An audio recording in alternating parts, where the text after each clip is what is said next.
back?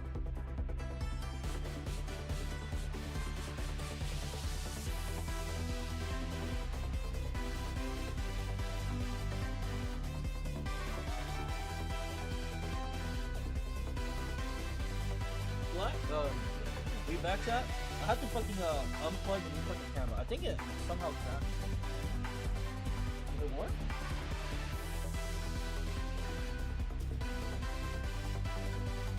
Did it work? I fixed it?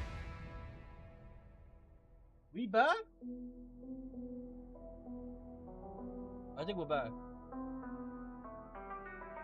That was weird that the camera fucking crashed.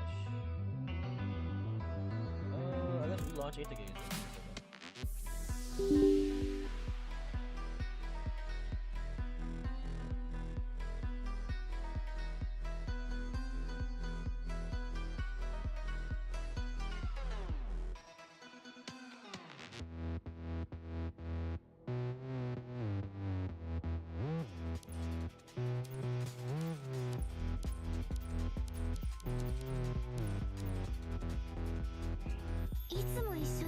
Alright, we're back.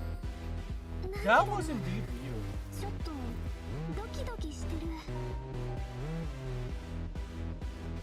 Alright, let's finish the story. Pretty sure I'm almost done. So we did this. So this is, I think this is the one last one that we got into.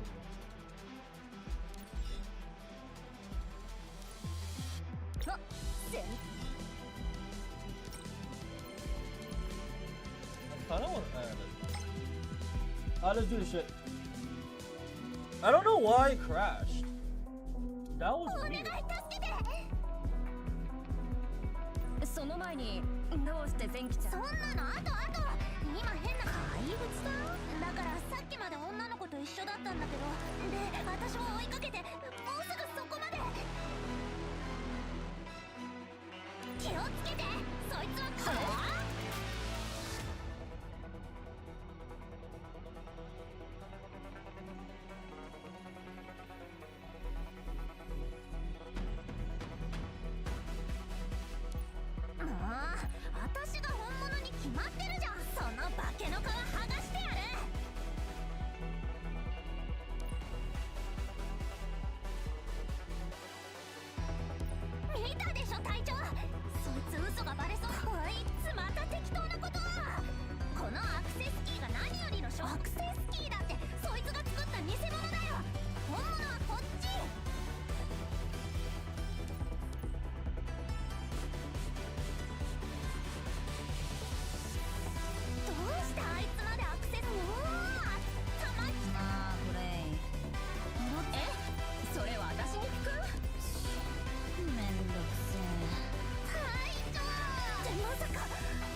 今から俺が何個か問題ハモるとややこしいな鉄管隊長前日譚今年2番目に面白い超人アニメだよねちょっと私の答えを真似しないでよなら今度は私から飴の中にミルクを入れてこのことは誰にも話してないその後お返しに地獄まさかここまで息ぴったりとはねでもさすがに予想外というかどうなってるのこれおかしいなひょっとして隊長もう一度質問してじゃあオマフィーズ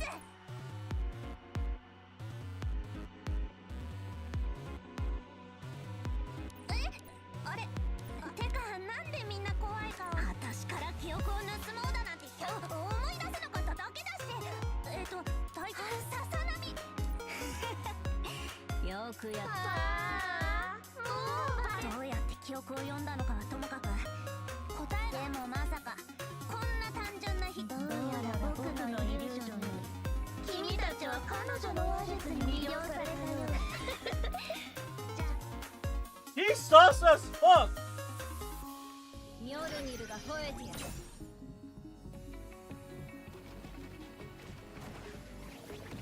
This bitch sus. She's a fucking squid. もう正体隠す気はねえみてえだし、いい加減ぶっ飛ばすぞ。前期、お前はそこで休んでな。こいつを俺がやる。そんなのもったいないって。そいつをやっつけるところはちゃんとこの目で確認しないとね。だって私に化けた上に。I'm back, Mimichi. Is it working? Is the camera working? Is the camera working? なら援護は任せるぜ。くらえ。くそよ。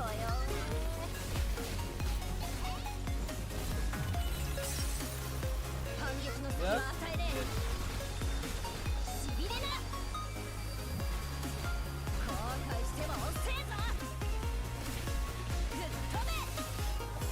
全力でぶん殴る。うらうらうら。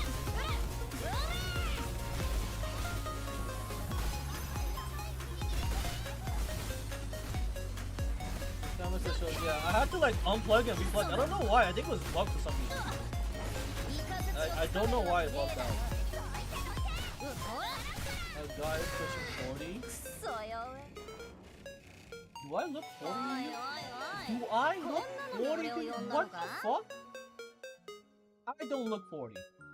ほらじっとして。まずは傷口の処置をしないと。We'll say a guy pushing 40.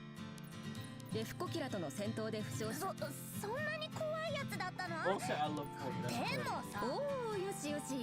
お姉さんたちが悪かったから。これってすごいでしょ。If I'm pushing 40, you're pushing 50. でもバッテリーの減りが早いから使いすぎには注意して。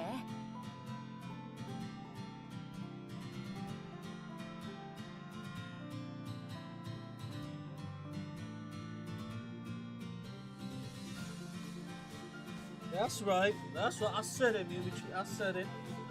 やったー。私たちを？もしかして指令室？何の話かわからないけど。Only tries not to make fun of the team. What the fuck? せっかくの新しいアクセスキーが使えなかったから。確かにこれじゃ使えないね。だってまだ認証すらしてないんだから。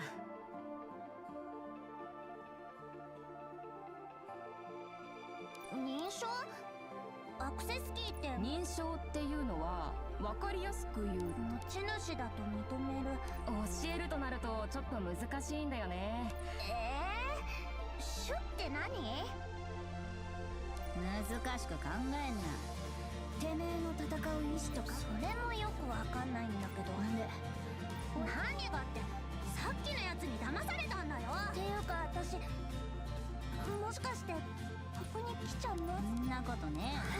何似たようなもんかな。隊長、ハンマーを思いっきり振り下ろしてみてよ。なんだこれ。そうか、環境の偽装ならもう一度俺たちで書くな。ねしゃまただからそりゃまあ楽だね。ほらじゃあこのデータをそれとコルグのちなみに通信基地の責任者は隊長の2人の期待には絶対応えてみせるから。 Is this the end for part 1? てっきりあの子も連れて行くと思った。そういうのいいから。彼女、それを決めるのは俺自身だ。昔お前言ったよな。仲間こそが。これは一本取られたね。まあいいよ。とにかく先を急ごう。今新しいお友達が舞台に上がったね。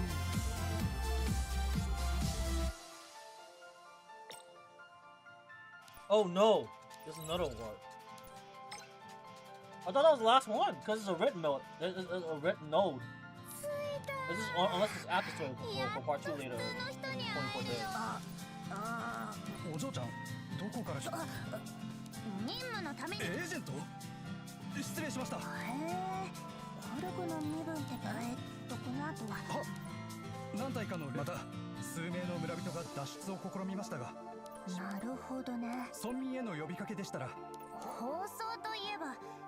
でしたら今のところは大丈夫。とにかくそう言っていただけると心強いです。では放送基地の家までご案内します。どうぞおかけになって。でも通る。こんなにお菓子を出さなくても。それにしたってコルムっていうのは子供も Oh, she called you a child! Damn! とにかく。そうならいいんだけど。時間なら平気です。 Bro, I have so much muscle now on my shoulders and my 体調の家を arm. 見て It's みた hard い to と like 思ってたんで。 scratch my back because like I can't reach all the way my back now because I have muscle on my shoulder as well. So it feels like I'm stuck. I used to be able to scratch my back, but now it's like harder now. I bulked up. あれ、鉄管隊長のこれいつも電気に付き合わされてるだけで。ごめんなさいね。今メッセージを。全然知らなくて。昔のあの子はね、夜に配信を待てばいつでも。それじゃあ。ヒーロー。いや、でも隊長は最初から超強かった。うちの社長との知り合い。隊長。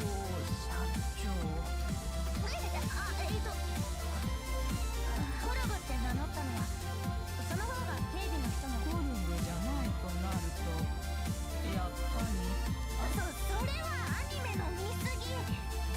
とにかく村の人にも外の状況を説明しないといけないから、放送設備を借りて。このような状況です。もし何かあればこの通信基地を訪ねてきてください。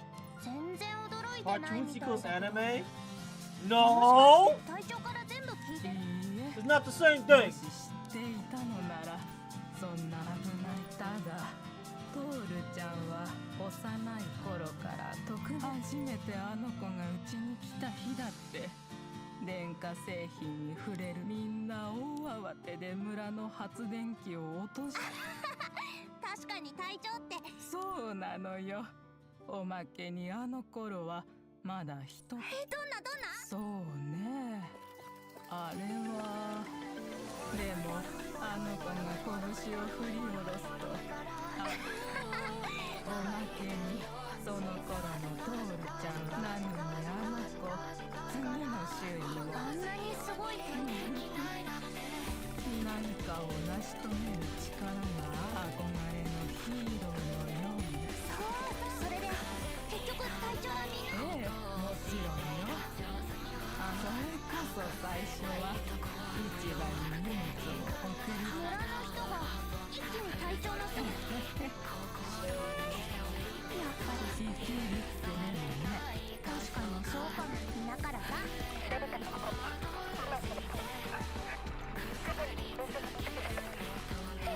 今聞こえたでしょ。ああ、通信のことね。通信ってことはあれ。でも今レイネさん、ここの機材ちょっと借りていいの？ Just said that? No, she didn't. She didn't say that. She said anime. She didn't say cartoons. そういうわけだから。それと新しいアクセスキーの認証も手伝ってくれる。よく聞こえる。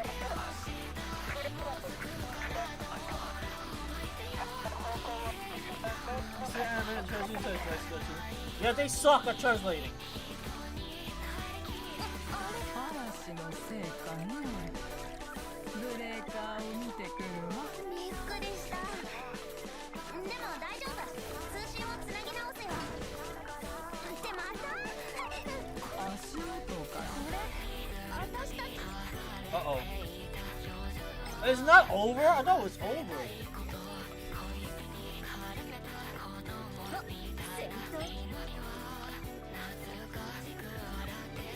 セフィラゾーンの端っこ。迷いに迷ってつうかプレイは一度。それはで次。ねえトール、こんな時に試せることそうだな。バカ言え。でも新しいアイディアは大切でしょ。あいつらってそれで、あれはなんだな。そんなの当然。あいつらを倒しなさい。だから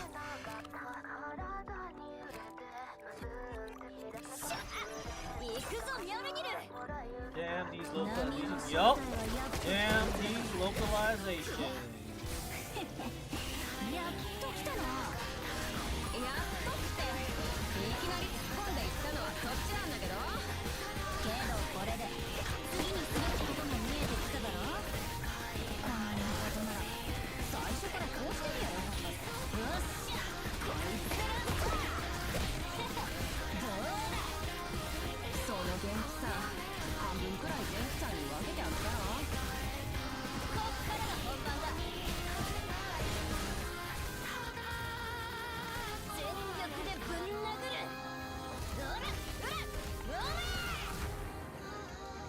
Probably whenever I finish the last part of the story, we'll do Olympus afterwards. 俺を呼んだのか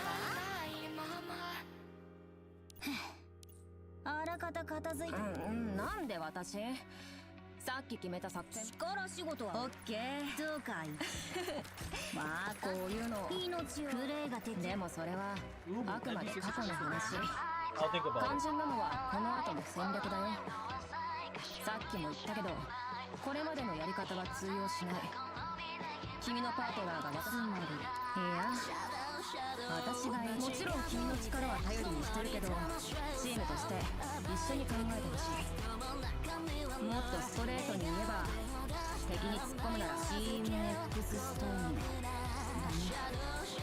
Don't do it, remember that they build the influence, Yeah, probably with the idol Donkey Hole, right? 私はねもう一人もしそだから君は戦略ならほら見なよや残念でもあいつ新しいイリュージョンをおやおやその Somnia? これの恐ろしさを知っているようだね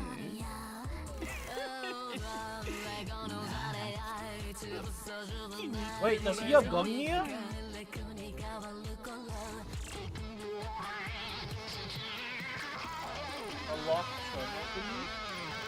But I heard that Otis is mid. The new Otis ID? I heard that was mid. No?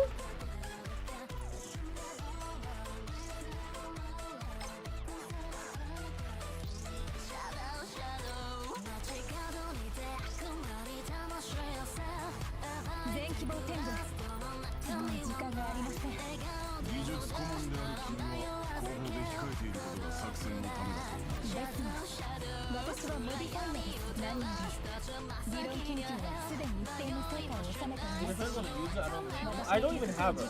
I just heard people call her bitch. So yeah. だが先ほど君は進撃を使えば君に人員不足であればしかしな今回の契約にあるのは技術サポートのみそれにやむを得まいありがとうございます延期どうか無事で酒が飲みたくてしょうがねえところでレイナさんここにはないねじゃあ音が聞こえなくなったしカーテンを開けるよって言っても外の様子がわからないから配線のトラブル平気よこう見えても自分の見てない自分で守れるわ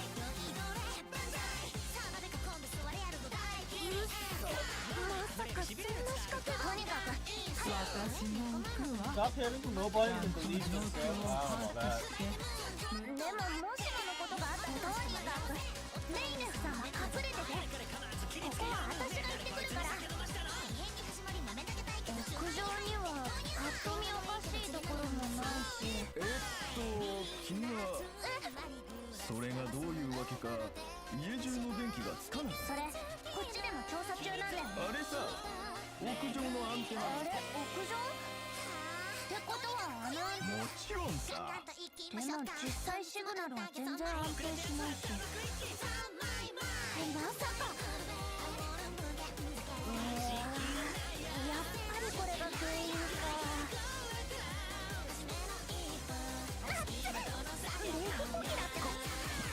私にこんないたずらで勝負を挑んで心配いらないよそうだよそいつは分かりやすいなその後私はいたずらされるよりとにかく周囲には常に気を配って私はちょっと様子を見たらすぐに戻ってこちらからは以上分かったそっちも気をつけてな Oh, you want me to turn on song requests? Song requests? What is this again? On Stream Elements? Yeah, log on Stream Elements.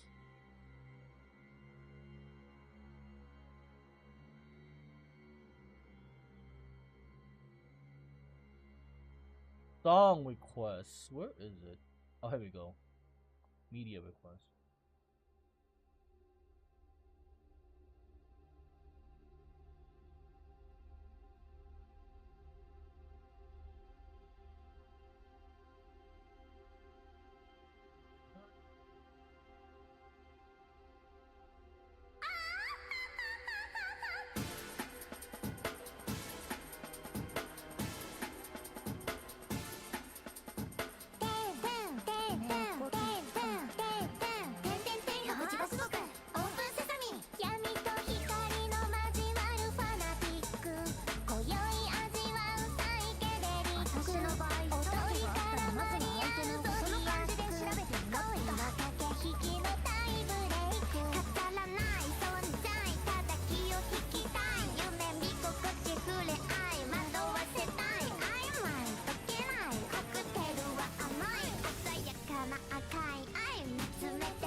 Oh, it's not bad actually. I like it.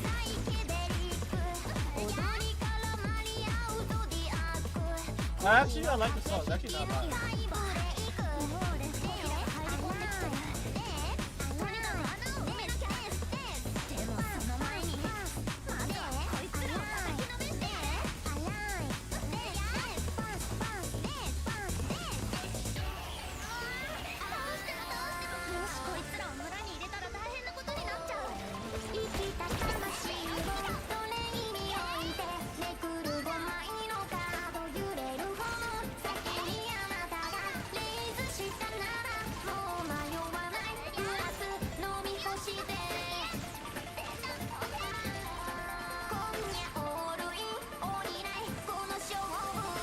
The big bozo.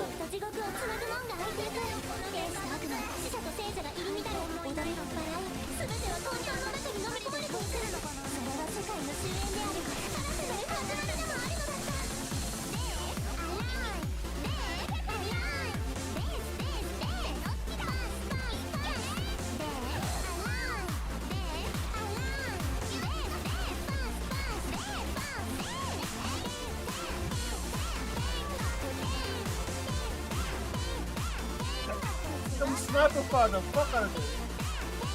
大丈夫です。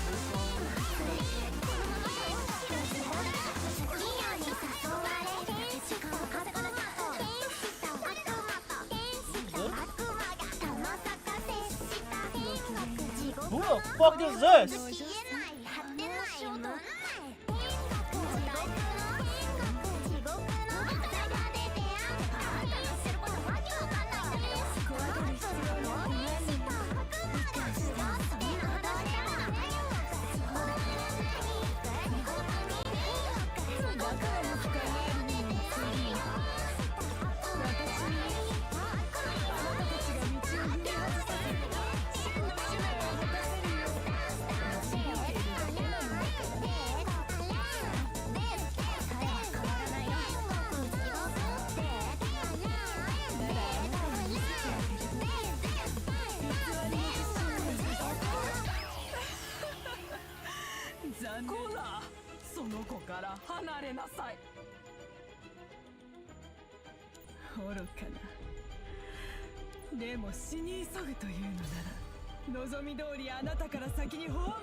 I am okay. She about to kill that old lady. What the fuck?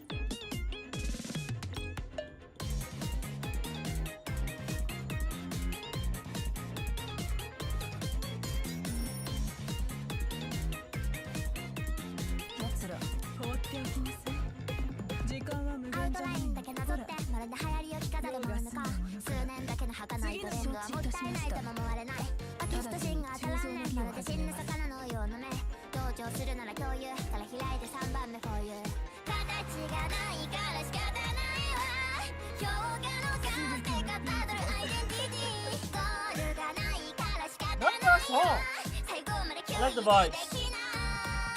I like the vibes.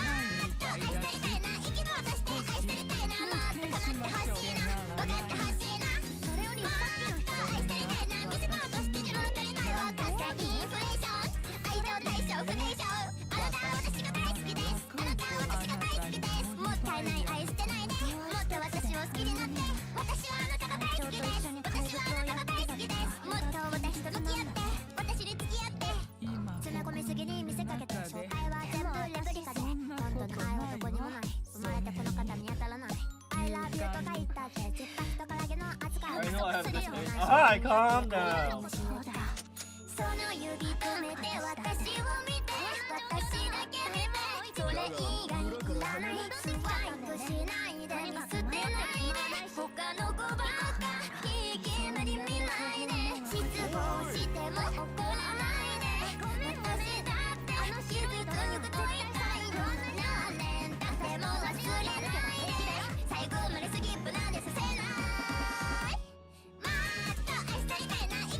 Happy ass song, what the fuck? This is actually a happy ass song.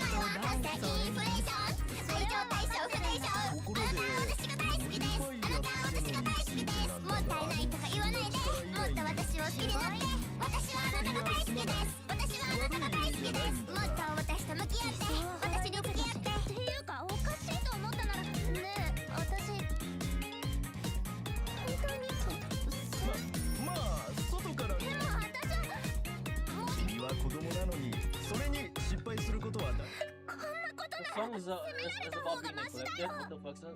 Why does she sound happy though? Is that delusion?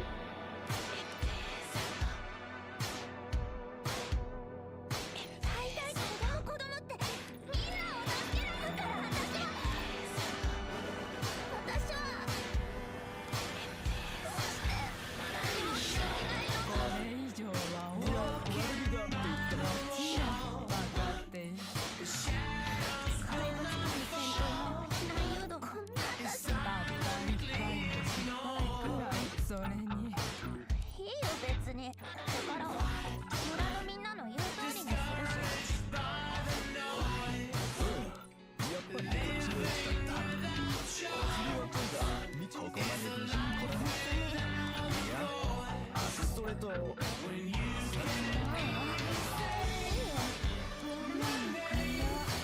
I know this song.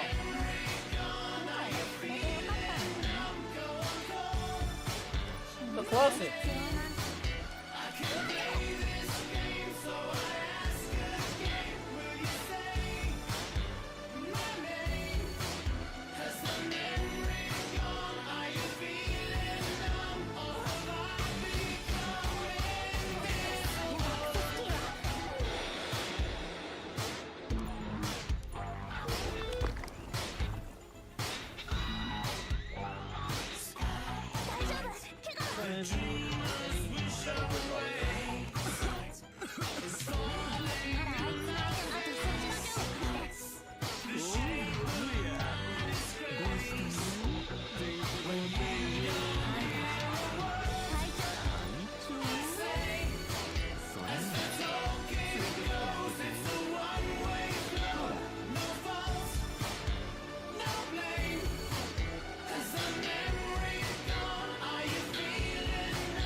What the fuck?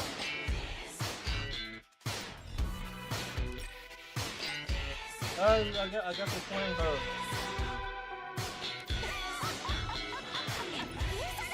隊長たちが偽物のアクセスキーで騙そうとでは言ってみてよ。僕には新しいイメージを見ればきっと君を信じて。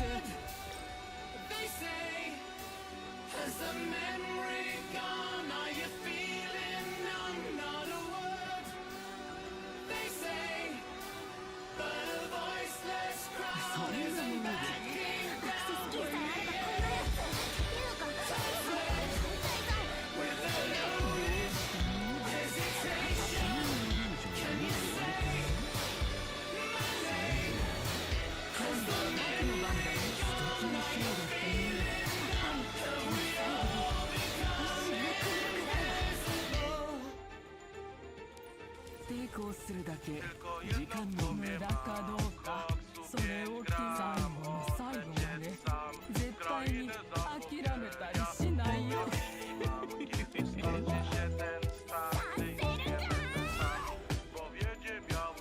Tylko jedno w głowie mam, koksu 5 gram, odlecieć sam w krainę zapomnienia. W głowie myśli mam, kiedy skończy się ten stan, gdy już nie będę sam, bo wiedzie biały węgorz. Ja pierdolę, ale mam zjazd, nie chwytam gwiazd jak chłoda leżę. Nie wierzę, co się dzieje, jak kura z głodu pieje, jak wilkołak do księżyca, w głowie dziury jak ulica przed twoją chatą. Rozpuszczam się jak baton, który leży na blacie. Zejście jest jak nie wciągacie, bracie, kurwa, rymi krzywi. W głowie burdel jak w TV, mnie nie dziwi taki stan. Brak towaru, w myślach ćpam, radę dam albo nie dam. Wszystko kurwa z chaty sprzedam, w sumie mam już przejebane. Wszystko jednak jest sprzedane, ja pierdolę, same długi. Kino jak u tabalugi, dzień drugi, bez walenia. Gdzie jest wąż, biała chemia, jebane zejście tak wykańcza, jakby kuja diabłacie szarańczo. Jedno w głowie mam, koksu 5 gram, odlecieć sam w krainę zapomnienia. W głowie myśli mam, kiedy skończy się ten stan, gdy już nie będę sam, bo wiedzie biały węgorz. Chemia party, chce na narty, do dealera Pantera, a nie skalpel. Możesz kurwa chyba piknę, jak no hala nic nie psiknę. Tak bardzo chcę dotykać gwiazd, ale nic z tego, bo mam gwiazd. Totalne kurwa mega zejście, a marzy mi się smoka wejście. Masz hajsy? Źle zalegam, no to chuj, dziś już nie biegam. Chcę mieć kopa jak Pantera, trechę nie ma u dealera. Już nie, na pewno nie, chyba śmierć rozkłada mnie. Nikt nie przepnę, mam deszcze, kurwa mać, ile jeszcze będzie trwał ten stan. Śni mi się koksu, wichery gram, tak dla smaku. Chcę się wozić w Cadillacu, myślami po znajomych zwiedzam, lecz każdemu co zalegam, opada opcja. Pożyczki poprzycinam jak nożyczko. Jedno w głowie mam, koksu 5 gram, odlecieć sam w krainę zapomnienia. W głowie myśli mam, kiedy skończy się ten stan, gdy już nie będę sam, bo wiedzie biały węgorz. Psy, jak na Discovery, chcę wystrzelić jak z Givery. Chcę hery i inne bajery, noszę pustka, słychać szmery. Macie numer do Gargamela? Może u niego w kotle jest hera, wiem. Głupoty pierdolę, ale nie mam nic na stole, a w kieszeni jebana pustka. Wrzałaby się w totka szóstka, albo chociaż jakaś czwórka i bym leciał jak jaskółka. Ja, pszczółka Maja, do ucha śpiewałaby Mikaja, to są jaja. No nie wierzę, wygięty leżę jak zdechłe zwierzę. Gorączka w kurwę się nasila, pokadam dane jak kupa fakira, jak ścira. Wymiętolony, leżę kurwa rozpalony, chęczony. Chciałbym posypać i na łące jak królik brykać, ale cały czas ten zjazd usycham jak wyrwany pas. To jedno w głowie mam, koksu 5 gram, odlecieć sam w krainę zapomnienia. W głowie myśli mam, kiedy skończy się ten stan, gdy już nie będę sam, bo wiedzie biały węgorz.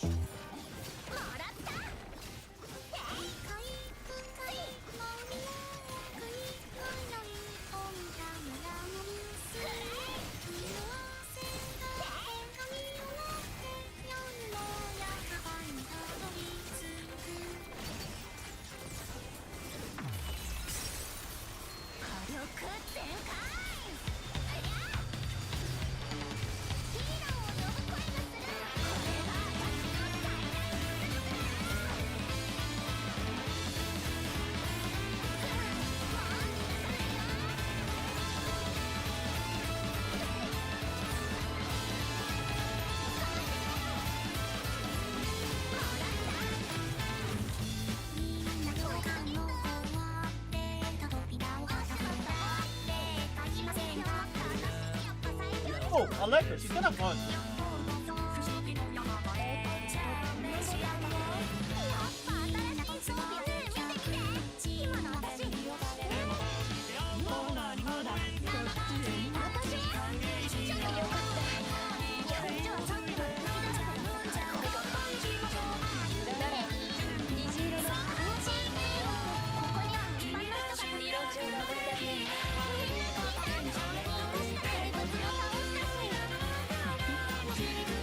Those not dead.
事態がややこしくなる前にさ。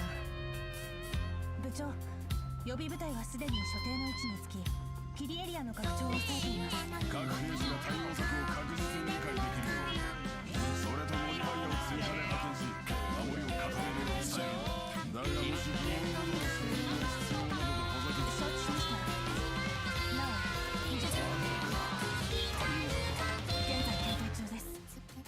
2度目の接敵の身体検査よし完成したに任せるわけにはいかない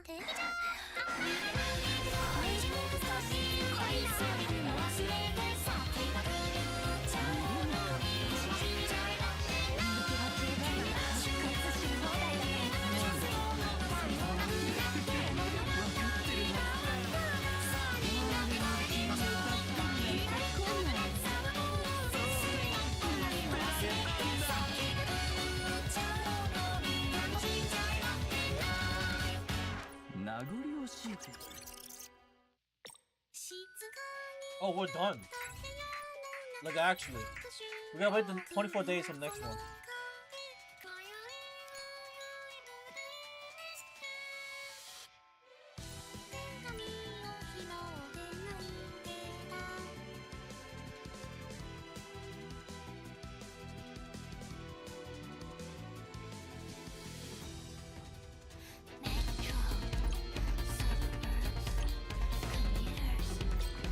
Yeah, 124 days.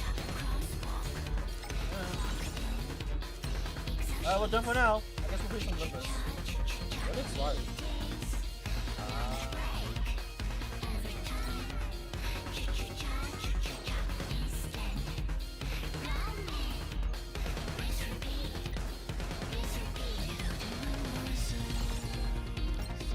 Alright, time for some limits.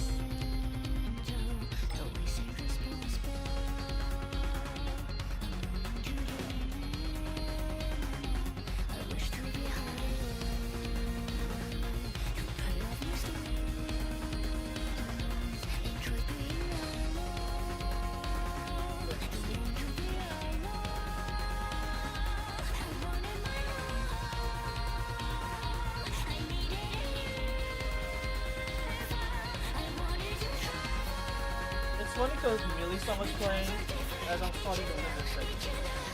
That's the funny part.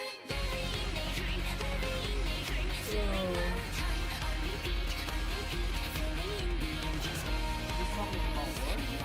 Yeah? Fuck yeah. Honestly, they should just give everyone equalized salary or benefits. And you don't have to go to work. Yeah? Making the world go around. Every week we get a stipend, a paycheck. Equalized payment benefits. Equalized income. That's the word. Your tenants should be living free. Nah. I'll let my tenants live for free if we all get equalized income for doing no work. How about that? How about that?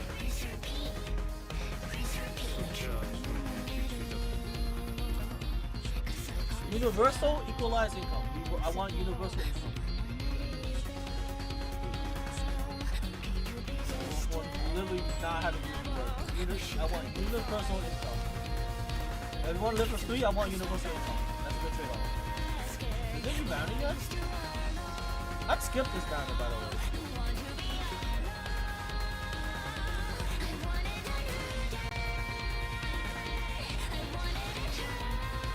There's a better song.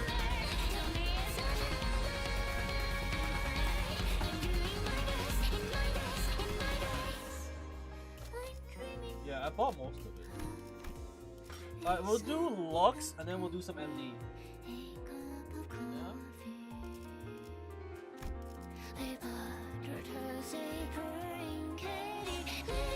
You trying to remember how much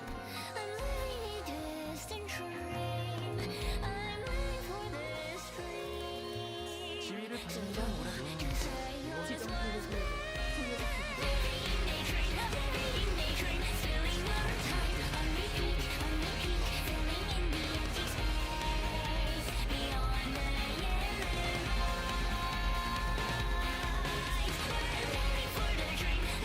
I wait for GIQ Hangzhou to come out.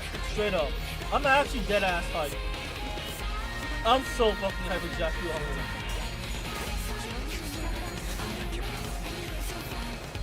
I don't know, I haven't been this hyped since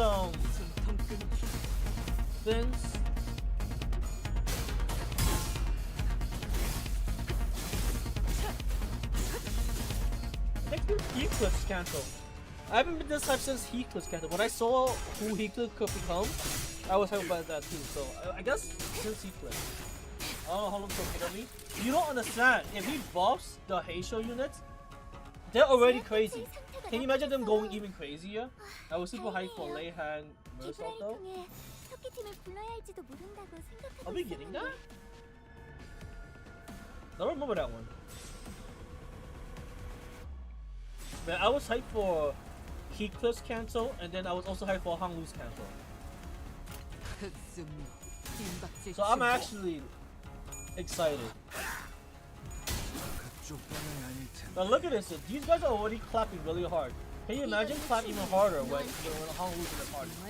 Maybe because all the fangirls in KJA live stream? What do you mean? They all wanted to be inside Murasol's fans. Yeah, I doubt that.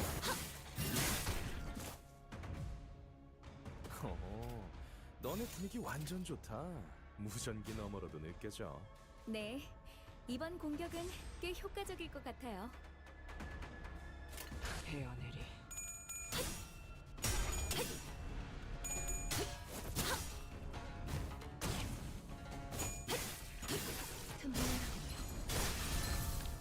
Man, imagine just being buffed by a Hanglu. You didn't watch it when he showed Lemire? I can just watch it right now. Hold up.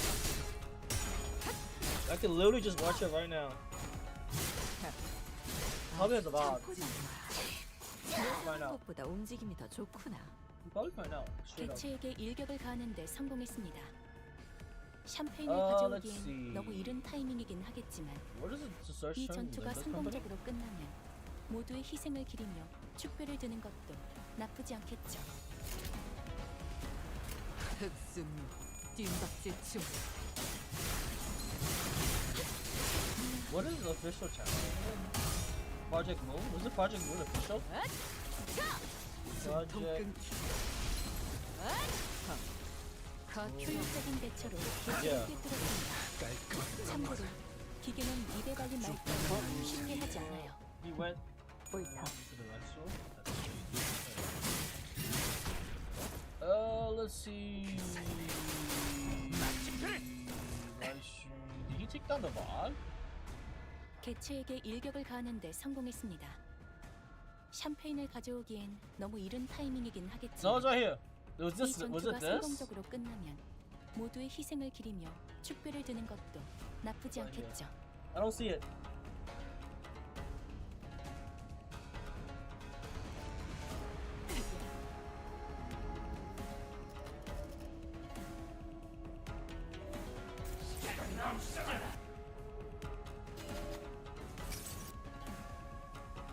Where does he show it?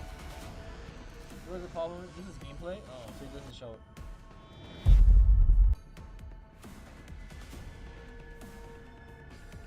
Yeah, I don't see it. I guess he must have taken the VOD down. I don't see it. Hold up. He must have taken the VOD down. 자, 저겠지. Yeah, I don't know. 생각해보라고. Hey, all right. Want me to pick these up? Go get the 50s for you? That's adorable. Actually, I'm gonna do that. Wait, what? That's okay. Whoa. 15. What was that about? I don't know. Guess I'm just stronger than you now. I can do 50s as well. 능력을 갖추고 있다면 Chat, I can also do 제가 늘 50s. 말씀드렸죠. I was literally outlifting you last week. Time to change it, bud. I've outlifted him my whole life. Something's up. Yeah, he's been stronger than me my whole life, but not no more. Oh, that's okay. I'm a full stacker now. All right, you can be honest with me. About what? Where's all this strength coming from? You started a cycle without me? You know I never started a cycle without you. But I don't know. Must be the new pre-workout or something. We said we'd always start a cycle together. He thinks I'm on roids. That's hilarious. I'm 160 pounds. Yeah, remember a couple weeks ago he made the dash strength joke? Or maybe one day you could have a kid and have that strength. Yeah. Dad strength. I took it seriously. Dad strength is a real thing. Do any of you guys know how to take care of a child? Most people try to figure out if someone is natural or 100% I do. I know how to take care of a child. Against my own will, I learned how to take care of the time. 잠깐. 진짜? 왜 부서져? All right. Oh, empty gym. Big bench All right, day, today's huh? gonna be a good day. Female. Oh, come here. Oh. Are you kidding me? Freaking Storm Goblins. Okay, don't get me wrong. I love the gym, but some things just annoy me. Like when I think I have a free bench day and the Storm Goblins show up. You know what? I'm gonna just go on a rant. I also can't stand when I can't line the bench up perfectly on the Smith machine. All right. Well, that's way too far back. Too much forward? That's about right. I'm done. Hey, you done with that?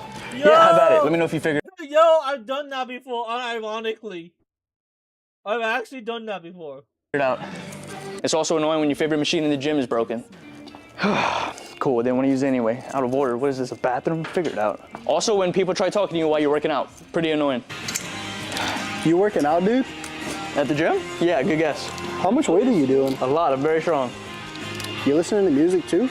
Yep, that's what headphones are for. They're great at noise cancellation. Check this. I actually have a pair of headphones coming in the mail. Can't hear you. Also can't stand when I'm in the sauna and my GOD chain burns the shit out of me. Okay, take off your chain then. Some days you just gotta know when to head home. Where you going, bro? I'm headed out. Today's not my day. Hey, well, you're looking big, man. Stop. Looking big, huh? But no matter what happens, if some She had her eye on her boyfriend Sushi. いくら食べよ他の女の卵よ。 I don't like these sushi. I mean, I like some sushi, I just don't like this specific one. Tastes ass. He has your build. No, he doesn't. Come on, Mimichi. Who are you kidding? You don't have his build. だから他の女の卵よ。 She makes a wild claim to steal the sushi. 他の女の卵っていうか。 Crazy. How are you gonna say that about something that you're about to eat? That is crazy.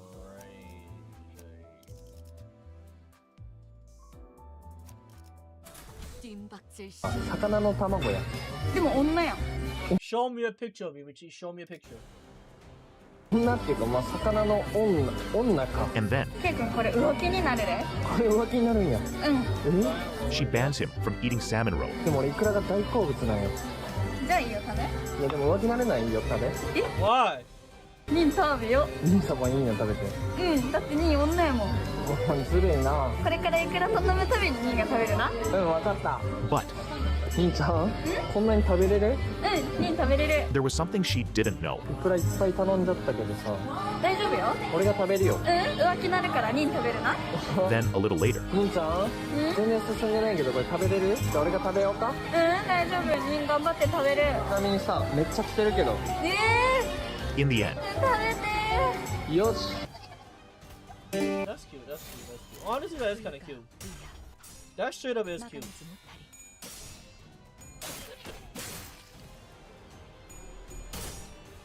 These are 3 things teachers think they can do, but legally can't. The first has to do with hairstyle. That's cute if only I'm the guy. Are you the guy though? So we're gonna pretend this isn't amazing. Even if a teacher doesn't like your hair, they're not allowed to cut it themselves. What teachers can do is ask you to change it, but only if it breaks the school's dress code. Here's what you say. What part of the dress code is my hair breaking? If your teacher can't answer, you might not have to change it. Boom! Lloyd! Next, teachers can't go through your phone. Give me that. I was trying to subscribe to Wi-Fi Mike. Can she do that? And sure, they can take your phone if you're disrupting class, but they can't search it unless they have reasonable suspicion it contains proof you broke a school rule or law. Fine, but I'm not letting you leave. Forcing you to stay after school is another thing teachers think they can do, but can't. It's usually legal for your teacher to ask you to stay after school, but they can't force you to stay. Legally, you can leave, but you'll probably get in more trouble with the school. Too bad. So, you have a new movie for me? Yes, sir, I do. War of the Worlds. I heard mixed things about War of the Worlds. Is there a trailer I can see? Maybe? Thinking it's time for a new take on War of the Worlds. That's a good idea. Some good sci-fi for people to pop on after a long day of being stuck on Zoom calls. Yeah. So what's this one gonna be like? It's gonna be like being on a Zoom call for 90 minutes. Oh, that sounds amazing. Yeah, the whole thing, and I mean the whole thing, is gonna look like you're looking at a computer screen. That's so freaking immersive. It's gonna be like you're right in the action, watching the action from a computer screen. Exactly, and we're gonna see the main character react to alien footage through his webcam. Wow, well, we're gonna need someone with some serious acting chops if the whole movie's movie's gonna be a close-up of him reacting. Ice Cube is good at frowning. Well, that should work just fine. Okay, so Ice Cube works at the Department of Homeland Security, and he's the guy who's in charge of looking at people through cameras and listening in on their phone calls. So he like leads a team or something. He seems to be completely alone in the DHS building. Oh, okay. And when we meet him, he's tracking his kids' every move and spying on them and reading their private conversations. This guy's kind of an invasive creep. No, it's because he cares about his kids. Huge invasion of privacy. He also has a dead wife. Well, now he's a sympathetic character. This is a good protagonist. Thank you. So he hacks his daughter's fridge and then calls to yell at her for not eating enough protein. Just a real good guy. And his son downloads a video game to have some fun, and he hacks the computer and deletes it. What's up, Dad? Hero among men. Anyway, so later as Ice Cube's trying to take down this hacker, the Disruptor, a bunch of meteors hit the planet. Oh, did nobody see them coming? Nope, because all the world's satellites were taken down a couple days earlier. How? Meteors. What? So humanity had no way of seeing this coming. But then these freaking large machines come out of the meteors and start attacking people. Oh no. Yeah, so Ice Cube's gonna be like, whoa. Oh my goodness. As he watches footage. That's right. But then he wants to go help his daughter who's injured, but he can't leave the room because the door is locked. Dang. So how is he supposed to get through a glass door and exit this room? Impossible. So he returns to his computer and hijacks a Tesla for her and self-drives it to the hospital. Shouldn't he be helping with Homeland Security? He's getting to that. Okay. So now he's got to do this super action-packed thing where he puts together a presentation for the president. Oh. Yeah, so we'll see him taking screenshots from cameras and from the news and whatnot. He's getting his information from the news constantly. Yeah, the news is reporting on things before he can even find them out. So he presents this to the president, and the president's like, yeah, we should shoot the aliens probably. Wow, well thank God Ice Cube gathered some screenshots on his computer and organized them into neat columns. Oh, heroic spreadsheets are tight. But then we're gonna... Yeah, I can see why this movie was ass.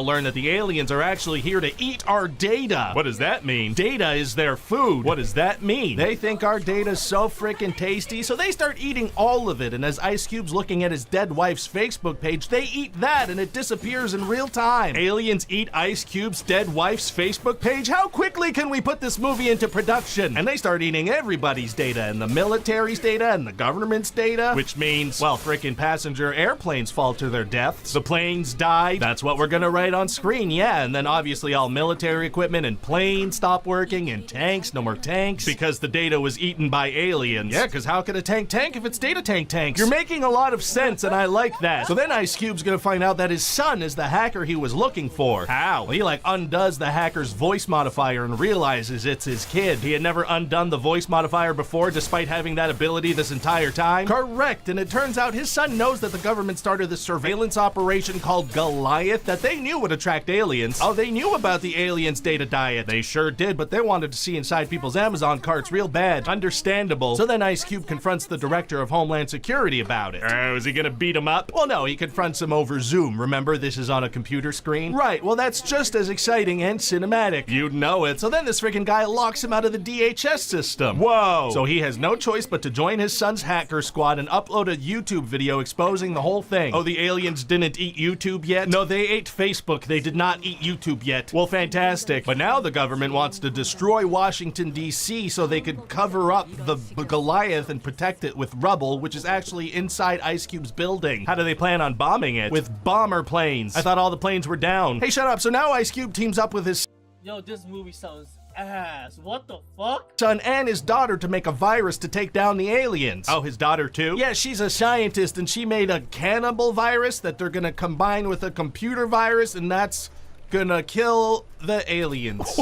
Well, I have no further questions. So Ice Cube needs to put this virus into the mainframe with a thumb drive, but he doesn't have one of those. Oh man, gonna be tough for him to save the day now. Actually, it's gonna be super easy. Barely an inconvenience. Oh, really? Yeah, see, his daughter's boyfriend's an Amazon delivery guy, so Ice Cube puts an order in for a thumb drive on Amazon.com. So now the guy, he can fly a drone with the thumb drive over to Ice Cube.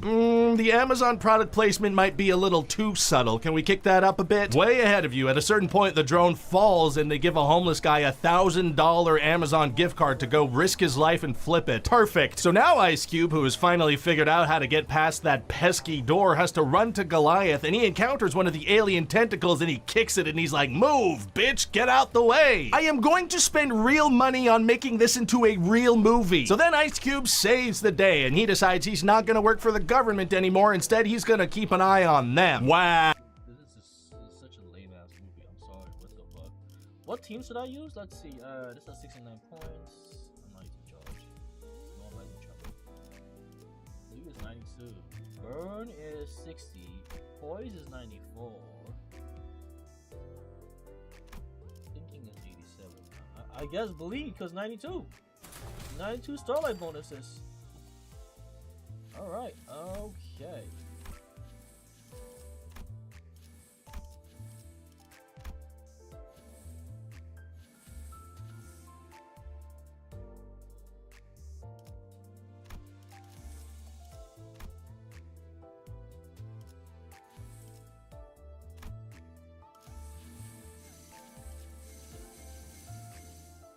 Oh, I don't have enough Starlight? Oh, that's crazy.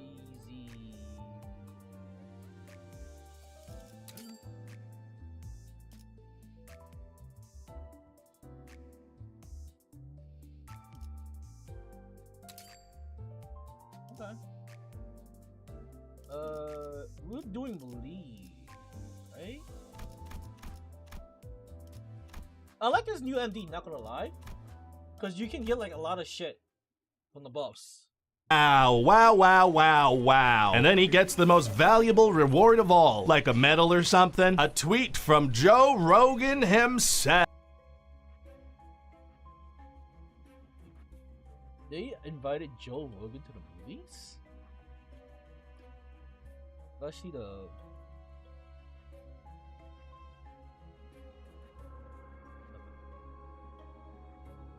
Limbus Company Eagle Gifts. Just to see what I should pick. For bleed. For the packs. I guess we can get the Nuzzle.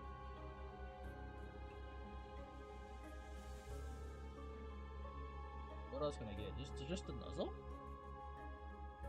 Can I get a Malarka? I get an Iron Stick, technically. Do I have an Iron Stick?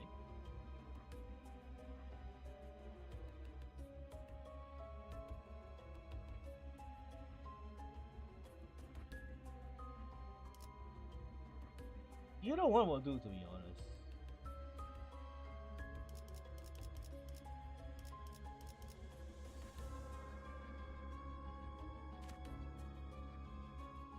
Okay, I guess we'll just take this. Whoa! I know. Damn, well, there's no way people won't love this one. Smoking wires. Oh, cool. Oh, cutting. Wait, did I need rusty cutting knife? Okay.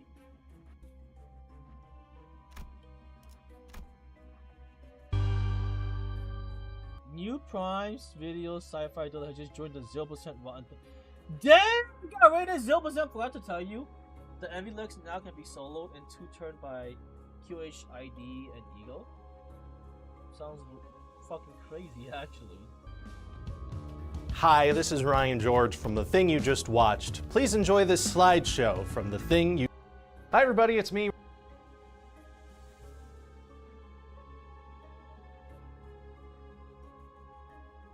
Hi everybody, it's me. What? I didn't click on this. Hi everybody, it's me. Why did it go do that?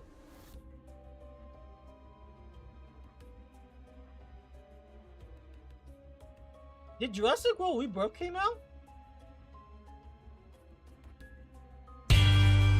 This is new, right? Wait, this is new.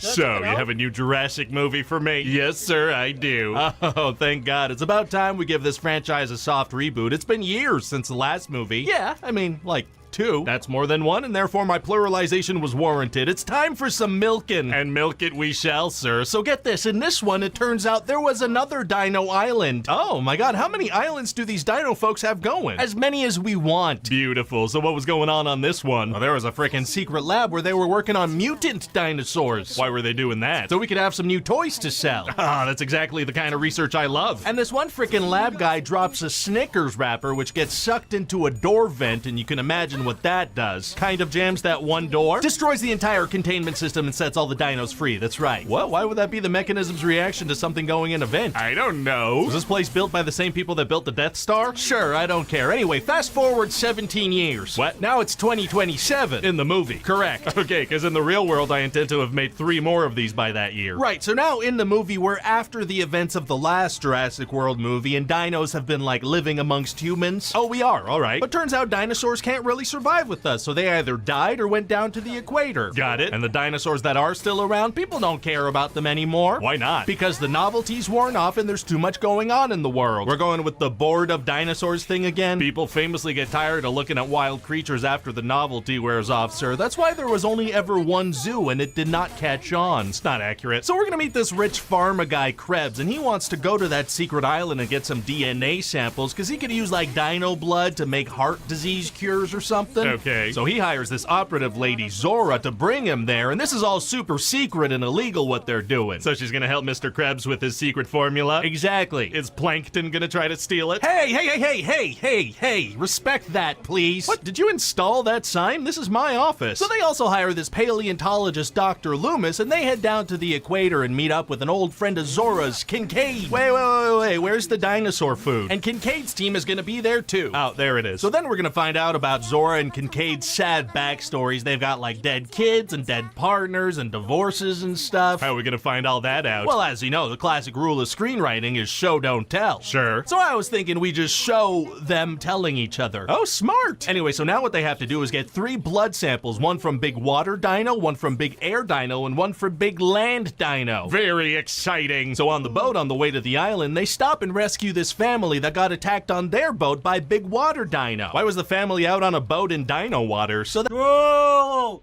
Asking the real questions here. That they can be in the movie now. Got it. So they're gonna bring this family along with them to the super secret and super illegal mission. Exactly. But then they all get attacked by water dinos and end up shipwrecked on the island. Uh-oh. Yeah, and that family, they get split up from the team, so we're gonna cut back and forth between those stories. Well, feels a little disconnected. Feels like you could take out the family and it wouldn't really affect anything at all. Absolutely. But now we're giving people 2 almost completely separate movies for the price of 1. Oh, that's a good deal. It is. So it turns out as a plan B, Zora hired a helicopter to circle the island in 24 hours, so they gotta get to this checkpoint. Okay. And along the way, Dr. Loomis gets to touch a nice dinosaur, so obviously he's pretty emotional about that. Oh, has he not seen a real dinosaur before? No, he has, pretty much every day. Oh, but this one's standing in a field. Oh, that is slightly different. And meanwhile, in that separate family movie, the little girl's gonna become friends with a tiny dinosaur and name it Dolores. Aw, baby dino, that sounds super marketable. It is, but later they're also gonna encounter a T-Rex. That's the dinosaur from the logo. Yeah, and the older daughter of this family, she's gonna inflate a raft right in the face of the sleeping T-Rex, so they gotta outrun it. Oh, did she not know it was there when she inflated a raft in its face? No, she did. Oh, interesting decision. So they rush down the river, but then the little girl gets picked up with the raft by the T-Rex. Oh no. But she manages to get away, and they all manage to get away on the raft and paddle away. Did the T-Rex teeth not pierce the raft? Not even a little. Oh, soft-toothed dinos are tight. So eventually everybody ends up at the extraction point, but the frickin' light— What? I need to see this movie. What do you mean? turn on, and that attracts some mutant raptors. Ooh. And some of the people are gonna hide inside this gas station, and we're gonna do kind of like that kitchen scene from the original, but much more intense. Intense how? There are gonna be so many more product placements. Oh, I like that. You've somehow improved upon a classic scene. And then the frickin' evil rich guy tries to steal the samples and get away on a helicopter, but the helicopter gets eaten, and then after he does too. Eaten by what? The big final boss. It's called the D-Rex, and it's super scary. What does it look like? Like if a T-Rex sprouted some useful arms and got bonked on the head real hard. Oh, very scary. And this thing's attracted to light, but the boat they're trying to get away on now, it's generating light. Oh man, gonna be tough to get out of that situation. Actually, it's gonna be super easy. Barely an inconvenience. Oh, really? Yes, Kincaid grabs a flare and lures it away into the jungle. Flare distractions do happen in these movies. Nothing like a good flare distraction. Yeah, so he freaking sacrifices himself. How he dies. Well, actually, no, we're gonna think that he dies, but he somehow survives, so they turn around and pick him up with the boat. How do they know he survived? He lights a flare to get their attention, and that suddenly no longer attracts the D-Rex. No, because the movie's pretty much done now. Well, fantastic. And that little girl, turns out she brought Dolores with her, so that's very cute. I thought you said the dinosaurs couldn't really survive alongside humans. Oh, yeah, well, okay, I guess Dolores is gonna die, but we're not gonna show that. Yeah, let's not show that. So the good guys ride off on this boat, and they intend to share the samples with the whole world. Aren't they still in the dino-infested waters they had to abandon ship for earlier? Hey, shut up, so that's about it. What do you think? Well, we've got dinosaurs, we've got the Jurassic brand. Let's slap a new Marvel actor on this thing and call it a soft reboot. Money! Money, money, easy money! What? Jurassic World Rebirth already one of 2025's highest grossing movies 5 days into his box office run. Yo, money is yeah, I'm gonna watch this actually. I will watch this, unironically. What gifts can I get though? I think we're getting the rusted muzzle, so I don't need that. Oh, we're gonna rusted muzzle right here. I'll call that. Let's see. I do need a rusted hand. I do need blind orange stick. Okay. I will grab this.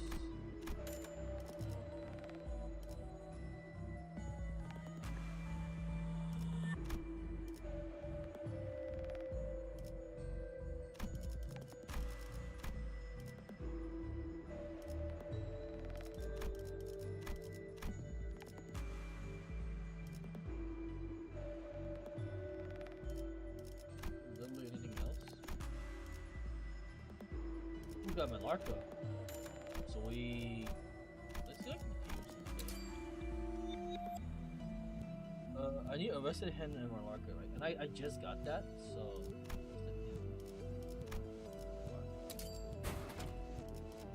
and because I have the Nuzzle, I'll get after this run, I can fuse it later. I'm gonna smoke some wires. What about blind iron steak?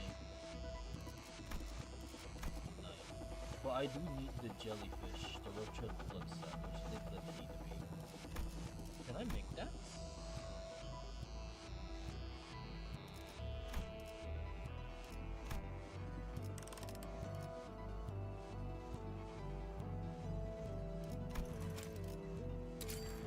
For now, I guess I won't.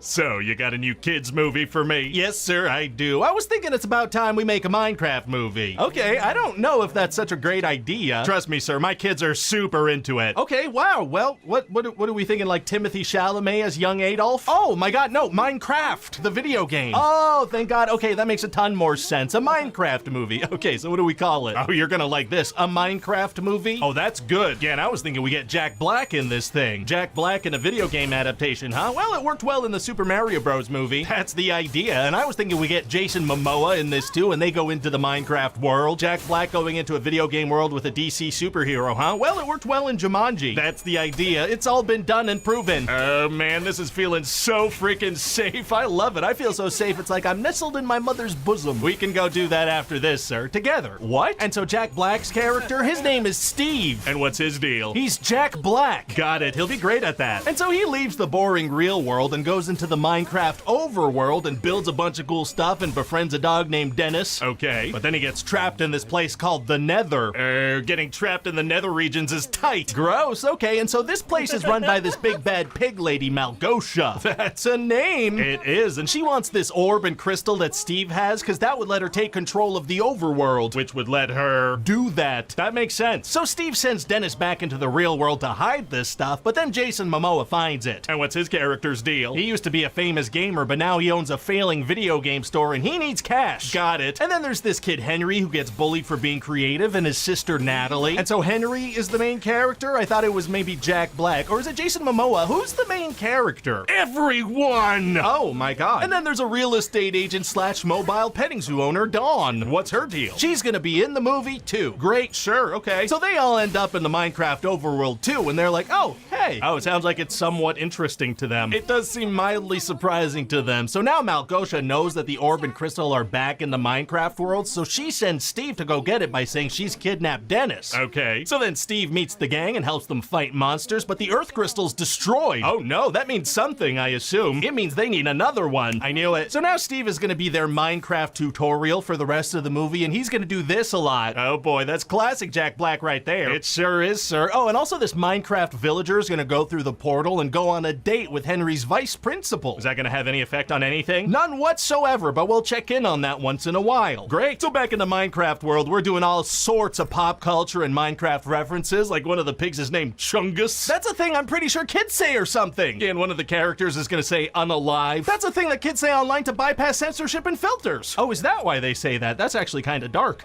That's fine, keep it. In fact, include several screaming, burning piglets. Okay, great. So then what happens? Well, then Jason Momoa finds out that Jack Black has a bunch of Minecraft diamonds, so he's like, well, I want some of those or I'm not giving you the orb. Why would weird Minecraft diamonds have any value in the real world? Because they're diamonds. That's a good point. And there's also gonna be this chicken jockey scene where a little Minecraft zombie rides a chicken and Jason Momoa has to fight it. Chicken jockey! Yes, that's right, sir. It's called Chicken Jockey. Go! Go! I still don't understand it. Maybe I have to watch the movie to find out, but why is chicken jockey a thing? Am I missing the context here? Is it an alien? I got the Western muzzle, so I should be able to make this. So I just need a T3 of this. I got everything else. Let's see.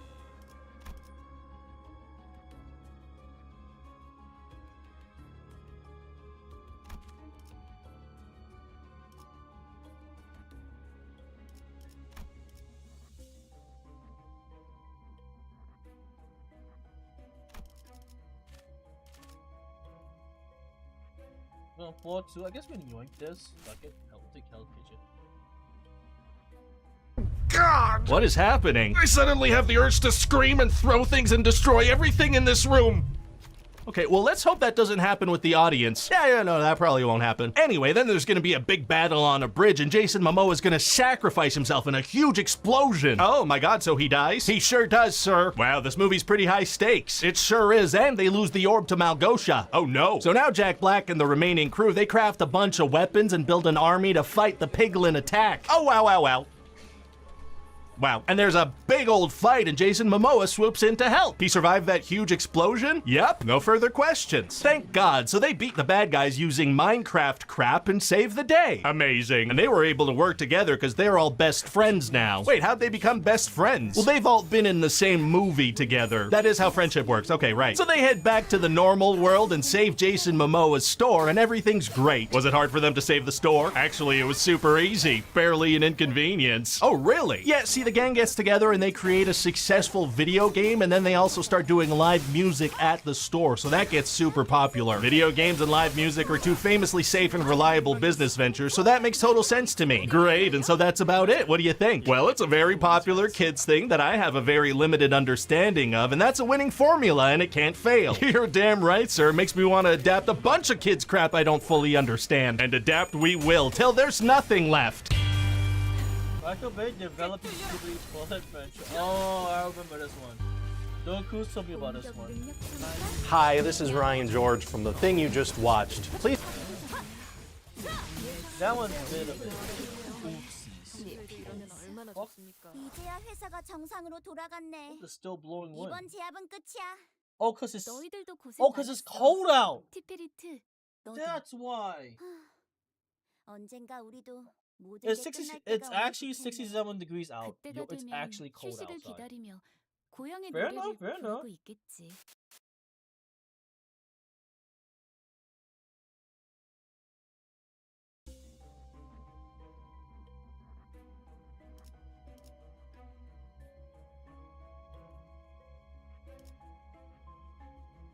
So this insane woman ran over some homeless guys in order to collect some insurance money. Now the woman's name is Helen, and Helen is 66 years old when the story starts, living in Los Angeles, and this woman is straight up evil. She's a longtime con artist who wants nothing more than to make money in the most sinister way possible. And one day, in 1997, she comes up with a diabolical plan to get paid. She partners up with her friend, this woman, Olga, and together they concoct this scheme to take a life insurance policy out on some random homeless person and then eventually unalive them with their car to collect the money. And so they volunteer at a local church, a church known for feeding the unhoused, because, they're trying to meet some homeless people. And there they meet this guy, Paul. And Paul is the perfect target for their scam.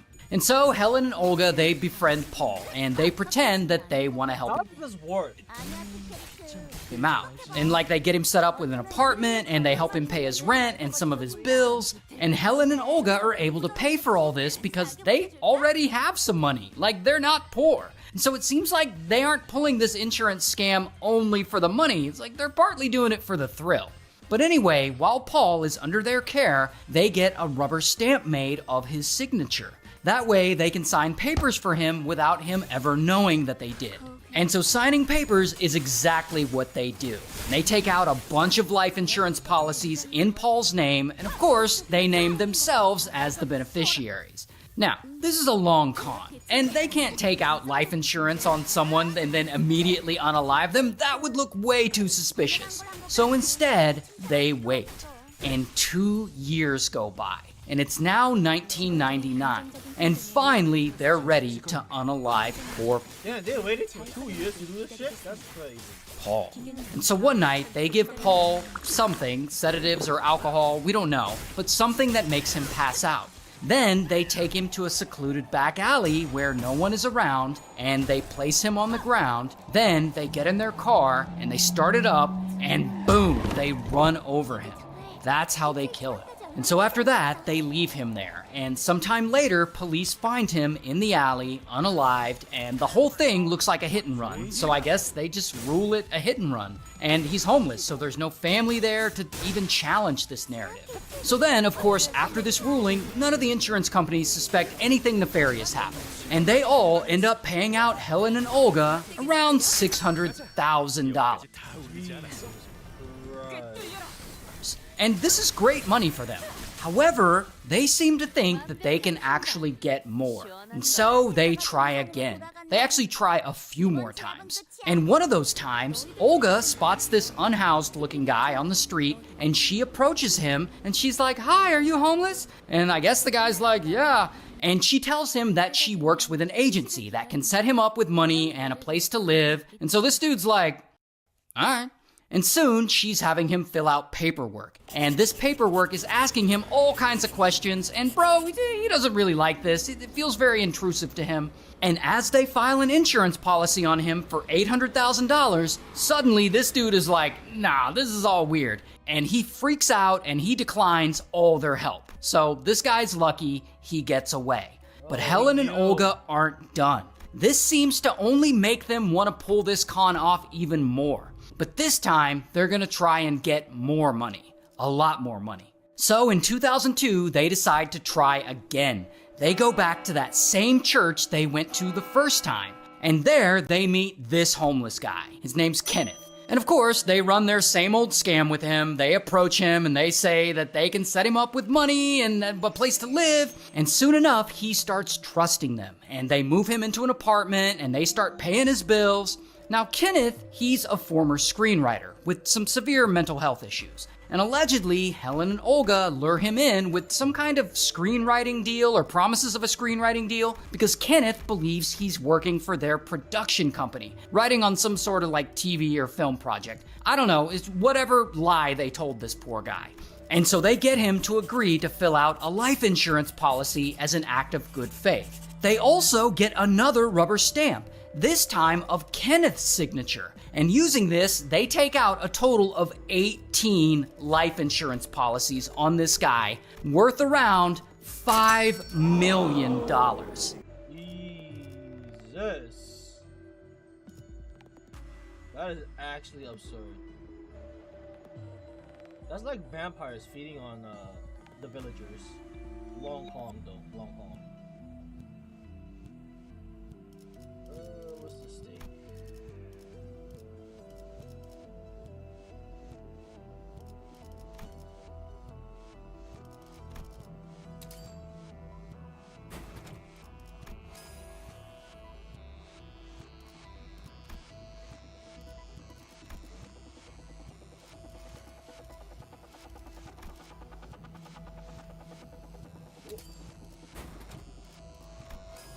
Well, I got all the bleed ingredients. I guess now I can just make other shit.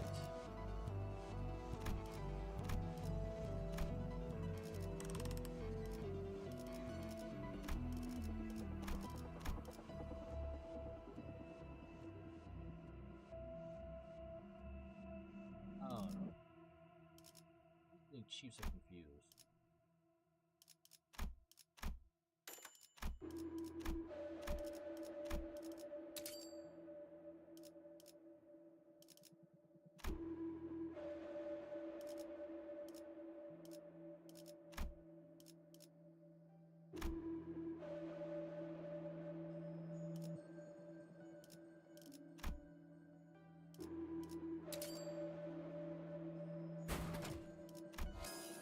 Of course it fucks up.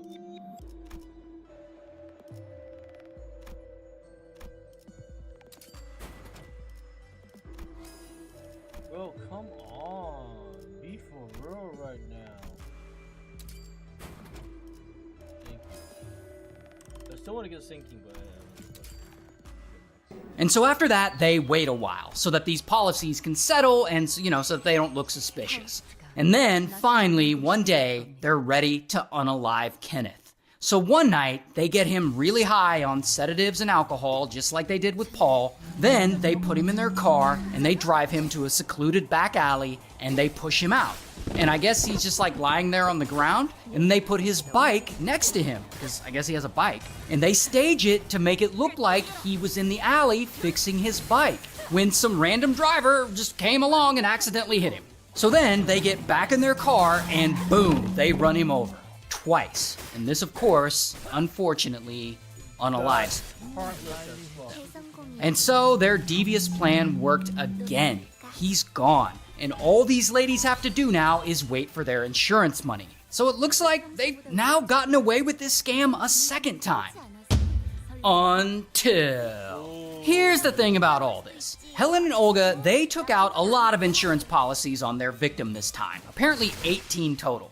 Now before, they waited 2 full years between when they took the policies out and when they unalived their victim so as not to look suspicious. And they did the same thing this time. They waited 2 full years on all the policies, except for one policy. They go to cash in one policy and it's just under the 2-year mark. And apparently life insurance claims that are cashed in under 2 years, they can be investigated for any reason.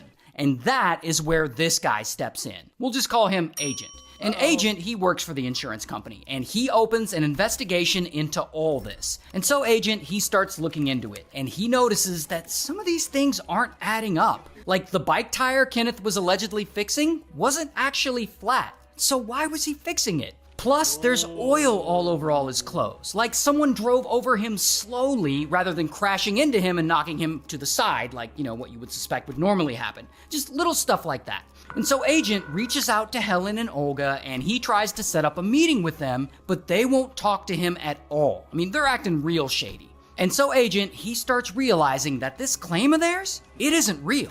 And so he reaches out to the police to get their take on it. And he starts explaining all this to one of the officers about how a homeless guy was run over by a car, and coincidentally, one of the officers there remembers a similar case from years before, where a homeless guy had been run over by a car. What? Paul's case. And so immediately, guy offers to the police to get their take on it. And he starts explaining all this to one of the officers about how a homeless guy was run over by a car, and coincidentally, one of the officers there remembers a similar case from years before, where a homeless guy had been run over by a car. Paul's case. And so immediately, Agent cancels Helen and Olga's life insurance policies. Meanwhile, Helen and Olga, they're pissed that their policies were canceled. I mean, all that hard work went to waste? And so they decide to try again. They go out and they find yet another homeless guy. And soon enough, Olga is filling out paperwork with this new guy, but this time the police are onto them. And so, bam, they arrest Olga. Here's her mugshot. Also, bam, they arrest Helen. Here's her mugshot. And they both go to trial, and they are both found guilty, and they both get life in prison. Oh. So this guy's now in prison. You fucking killed 2 people for money, literally. Not just wire fraud, but murder. Dunzo. Literally dunzo.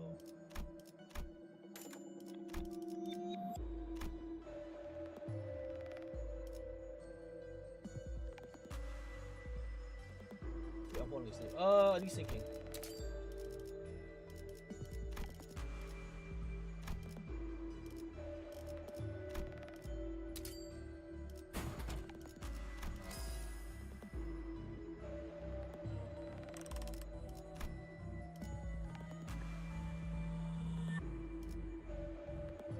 Do I need anything else? I don't think so, right?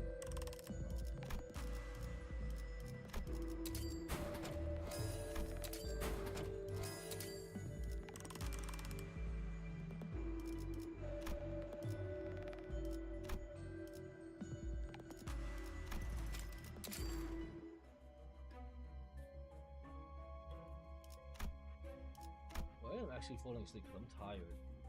I'd worked out today, and then I had to go out and do shit. So this guy's now in prison because he murdered someone famous. Now the guy's name is Christopher, and Christopher is 21 when the story starts, living in Wisconsin, and bro is just mentally unwell. In fact, he's hearing a lot of voices in his head, and they're telling him to do really bad things, and he's trying his best not to listen. But one day in 1990, I guess that fails, because he completes a work training program to become a carpenter. However, no matter how hard he tries, he can't seem to get a job. And soon he starts to realize that he may never get full-time work as a carpenter like he wants. And this really pisses him off, because the supervisor he worked with at the job training program promised him that he would eventually land a job as a carpenter. Not only that, Christopher, he's drinking a lot, he's been smoking a lot of Zaza, and this really isn't helping his mental condition. And this is where those voices in his head apparently start to take over. Because as all of this is going on, he decides he's gonna get revenge on the job training program for making him think that he could get hired somewhere. And so he grabs a pistol and he heads over to the job training office. And there, boom, he confronts the supervisor and the manager. And he points the pistol at them and he demands that they give him some money. But the supervisor, he doesn't have much money. So he just gives them the $15 that he does have. And I guess this isn't enough for Christopher. And so, blam, he unalives him right there. And so then the manager starts freaking out. And he's like, here's $3,000 and all my credit cards. Please don't shoot me. And I guess this actually is good enough for Christopher because he suddenly leaves, allowing the manager to live. And immediately the manager calls the police. And the police start looking for Christopher. And bam, they find him and arrest him. Here's his mugshot. And he's sentenced to life in prison. But here's where the story actually gets interesting. Christopher ends up in the same prison as this guy, Jeffrey Dahmer. You know, Jeffrey Dahmer, the infamous serial killer who ate people. And so Christopher and Dahmer, they're both at this prison. And of course, at the prison, Dahmer, he's kind of a celebrity. Everyone there knows him, they know the evil things that he's done, and because of all that, the other inmates there, they all kind of hate him. And so a guard actually has to keep watch over him 24/7 because the other inmates hate him so much. He's actually always in danger of being attacked. Now, Christopher, despite hearing voices and having severe mental health issues, he's kind of the opposite of Dahmer. In prison, he's a chill guy. He keeps to himself, he follows the rules, and he doesn't really bother anyone. However, while in prison, Christopher also really starts to hate Dahmer. He hates him for the crimes he committed. He finds them deeply disturbing and evil. He hates him because he targeted mostly people of color in his murders. And to be fair, Dahmer makes it really easy for people to hate him. Not only is he a serial killer, but he seems to want to lean into his reputation as a horrible psychopath. Like, he'll do things like he'll mold his cafeteria food into what looks like severed body parts, and he'll smear them with ketchup to make them look like they're bleeding. And to make it worse, sometimes he'll place that food around the prison where other inmates and guards will like find it. And I guess his whole goal is to just upset people there. So you can see why people there hate him. Anyways, as Christopher gets further and further into his prison sentence, it seems like his mental health continues to get worse. Not only is he still hearing voices, but he now believes that like some sort of God is speaking to him. He also believes that he is the son of this God, and he's totally willing to follow whatever orders this God gives to him. But he apparently doesn't really tell anyone about all this stuff. He pretty much just continues to keep to himself, and he doesn't bother anyone. Until he decides he's going to murder Jeffrey Dahmer. Apparently, the voices in his head, his gods or whatever, whoever's been talking to him, they have been telling him to make this happen. And one day in 1994, the perfect opportunity finally arises because he has been selected to clean the gym bathrooms. And Dahmer and one other inmate are also chosen to do the job. So Christopher, Dahmer, and the other inmate are all in the bathroom, unshackled, cleaning the place up. Then, for some reason, I guess the guards decide to take a break or whatever, and they leave the 3 inmates alone for a bit to finish the work, and no one is there watching them. And so Christopher is there, and he's doing the job he's supposed to do, while Dahmer and the other inmate they're just kind of screwing around and goofing off, not really working. And while Christopher's back is turned, suddenly one of the other inmates pokes him in the back with, I don't know, something, and he doesn't know what, but he turns around and both of them are laughing at him. And he asks them who did it, and both of them deny that they did anything. And this pisses Christopher off. And I presume that it's in this moment that his God starts speaking to him again, and I don't know what was said in this conversation, but apparently the God tells him to take these 2 guys out, like right now. And Christopher hears these orders and he's like, alright. And so he makes his way over to the gym where no one is around, and there he finds a weapon. It's this 20-inch steel bar. I guess it's a bar that they use in like workout equipment. And so he grabs this bar and he hides it in his pant legs. Meanwhile, Dahmer and the other inmate, they have split up to start working in separate parts of the gym. And so Christopher, he goes to look for Dahmer, and he finds him alone in the locker room bathroom where he's cleaning the toilets. And there he walks up to him and he corners him, and he pulls out a newspaper clipping from his pocket that he had been saving for a long while. This clipping is an article about Dahmer, and it describes some of his crimes, like a bunch of the people he killed and exactly how he did it. And Christopher asks him if he really did all the stuff the article says he did. Did he really do all these horrible things to these people? And Dahmer, he's been in prison a while, so he knows what's about to happen. Like, he knows he's about to get a beat down, and he's cornered. And so, boom, he tries to escape. But Christopher, he pulls that metal bar out of his pants, and pow, pow, he hits Dahmer in the head 2 different times, and Dahmer falls to the ground, and he ends up unalived. Then, Christopher starts looking for the other inmate, because he had always hated that inmate too. He believes that that inmate is racist because that inmate is in prison because he had apparently murdered his own wife, and then he said, I didn't do it, it was actually a couple of black guys. And it turned out the black guys didn't exist. He was just blaming a minority. So anyway, Christopher starts looking for him, and he finds him cleaning a different locker room, and he approaches him, and without warning, pow, he beats him with that bar too. And that inmate eventually ends up unalived as well. Then Christopher quietly goes back to his cell. Where the hell are the guards who are supposed to be watching them anyway? Jesus. But anyway, Christopher goes back to his cell, and eventually a guard sees him and asks him why he's back so soon, and Christopher calmly tells them that he unalived some people and that his God told him to do it. Anyway, he was already serving life in prison, so on top of that, he gets another life sentence. You got double life. So this flight attendant pretends to have cancer in order to con people out of their money. Now, the flight attendant's name is Glenn, and Glenn is 24, living in England, and he's, a flight attendant with British Airways, but I guess this job just isn't paying enough. And bro wants to live a luxurious lifestyle. So one day in the year 2000, he comes up with a way to make a bunch of money. He creates this investment scheme where he cons people into investing money into British Airways through him. However, he doesn't really invest their money. Instead, he just puts it straight into his pocket.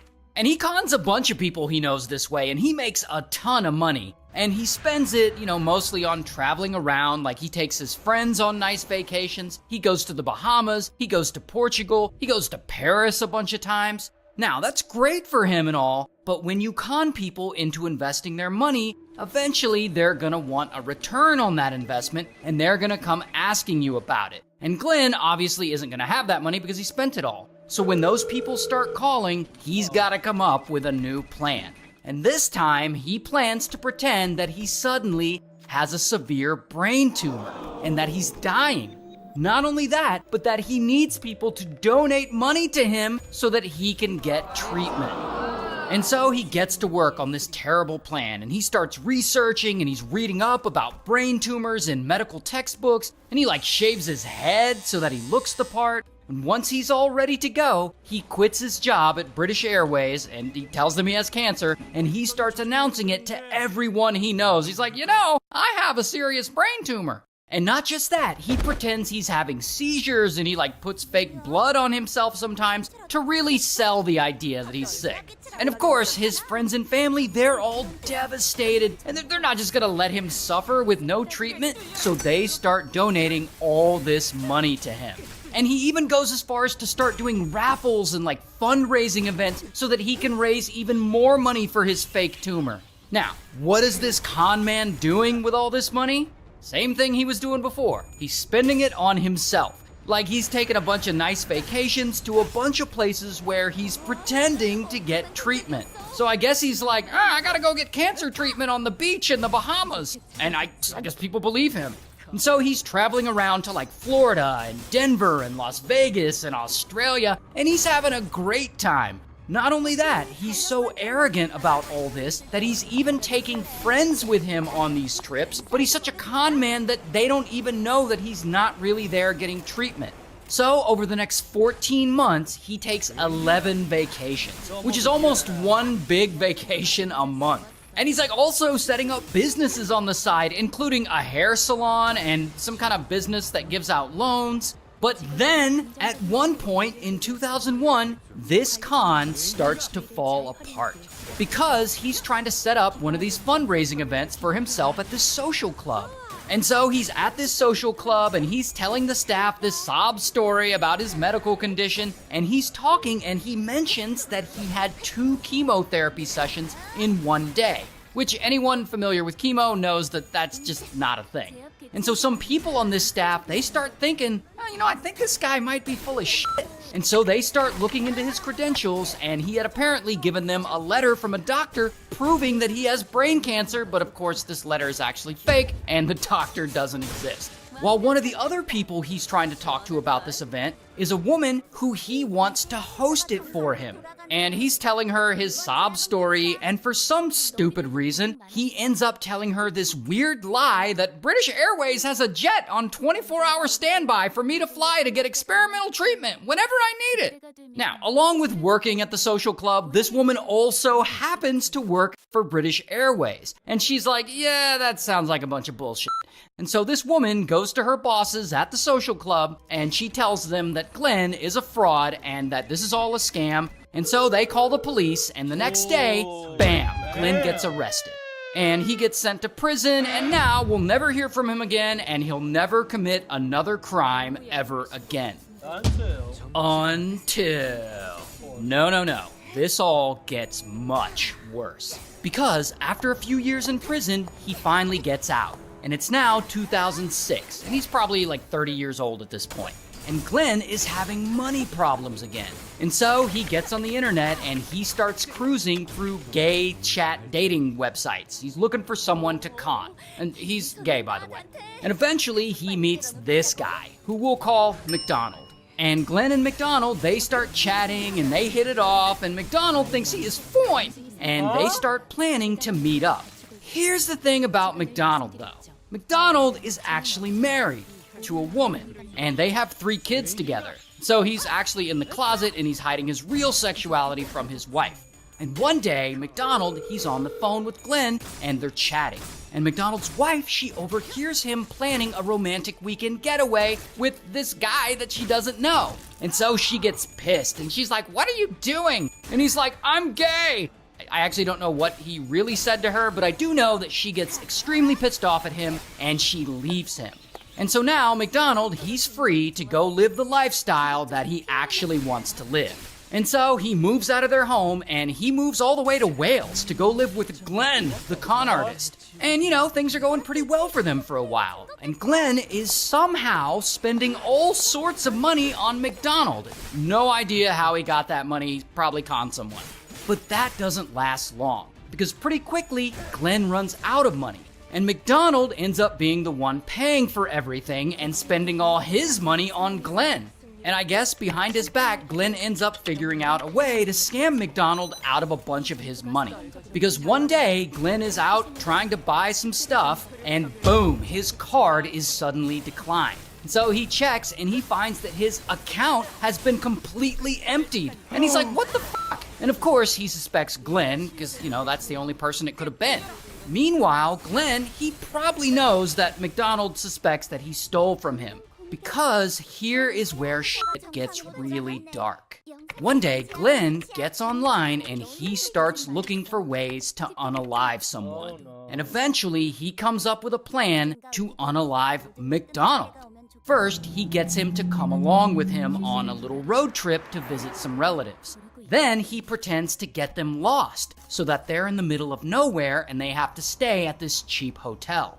And while they're staying at this hotel, Glenn, he grabs a fire extinguisher that's there in the room, and suddenly, pow, he hits McDonald with it, and he beats him over and over again until he's unalived. Then he leaves the hotel for a short while, and he comes back, and he goes to the room, and he pretends that he just found McDonald there, and he starts acting all shocked. And he runs to the hotel lobby, and he tells them to call the police because his boyfriend was just attacked. And police come out, and I guess they immediately don't believe his story because, bam, they arrest him. And I don't have a mugshot, but I do have this picture of him in real life. And so ultimately, Glenn goes to trial, and he's found guilty, and he gets sentenced to life in prison. And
What am I refreshing?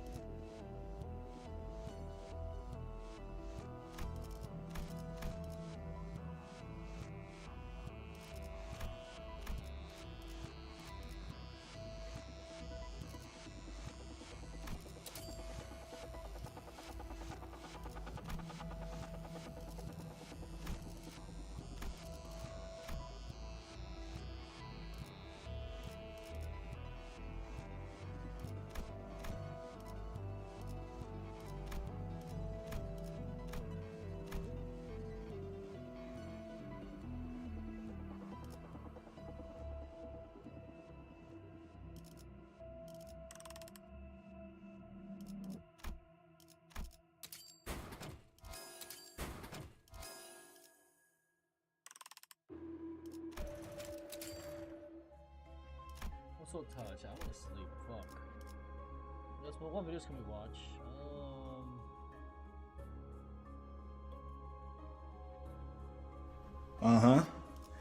Anime, math, sushi, nigga, tempura, ramen, bad Japanese bitches.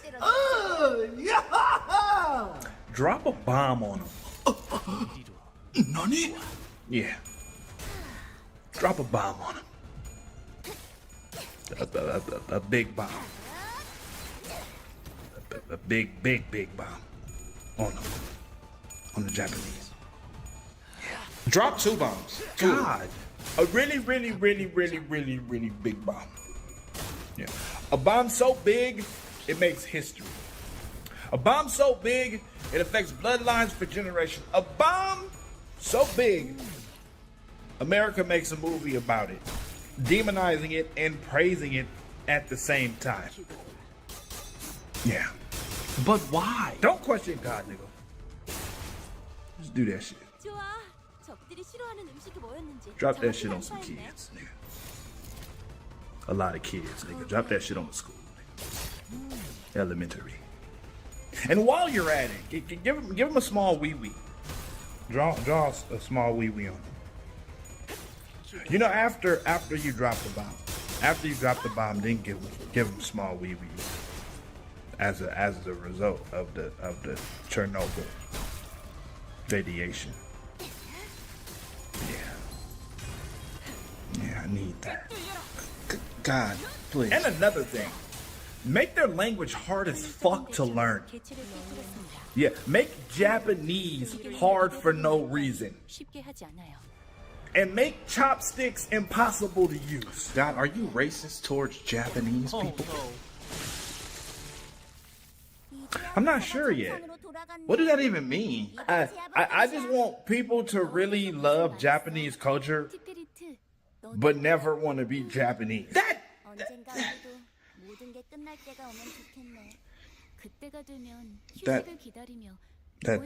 kind of makes sense. I understood that. Jesus, just watch. Just watch. Trust me. I'm telling you, it's gonna be fun. You don't know. You don't know. Oh, bro, in the grand scheme of things, like the grand scheme of things, the biggest picture. Oh, my me. Oh, the greatest story ever told. It's like One Piece. This is the one. Have I ever steered you wrong? Be for real. No. Okay. I'm gonna go watch Vinland Saga. Oh, one more thing.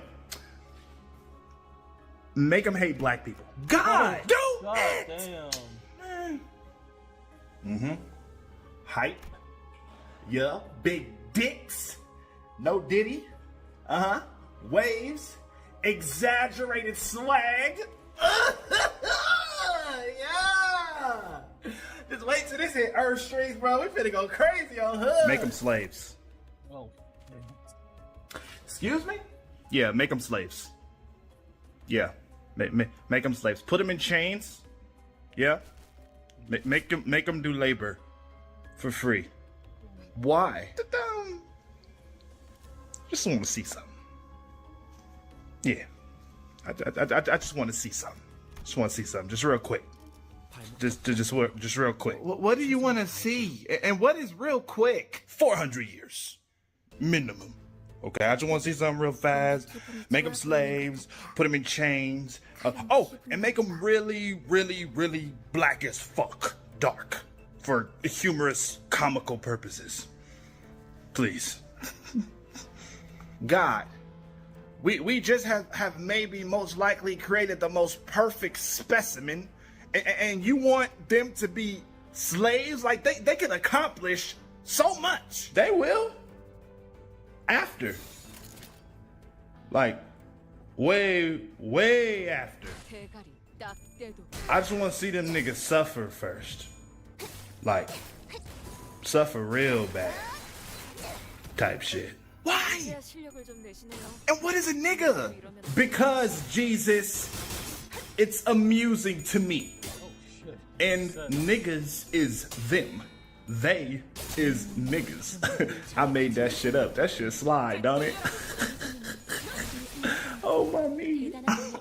God, I don't see this playing out well. Nah, bro, it's cool. Like, bro, I promise you, bro. Just trust me.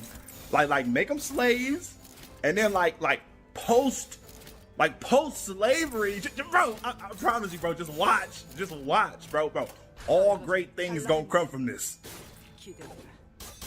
Well, not all, but bro, I promise you. What do you mean by that? Just trust in me, my G. I promise you, without slavery, black people not gonna be as nice. They need this. And everything that come after. I promise you, the get back gonna be tough. The get back gonna be tough. Oh my God. On me. God, I ran the numbers. Blacks, Asians, Hispanics, all colored folk live in a perfect utopia in peace. No war, no oppression, no evil. That's why I took the liberty of creating the perfect specimen that's gonna fuck all of that up. Peace? Boring. What did you do? Jesus? Meat? And let's say it all together. The white man. Oh no. These motherfuckers about to fuck up the entire planet. Every fucking thing. And I got something extra special for them Jews. Yo, God, chill out. The next Ice Spice, but she's trans. Oh, that's a Jeff Bezos check.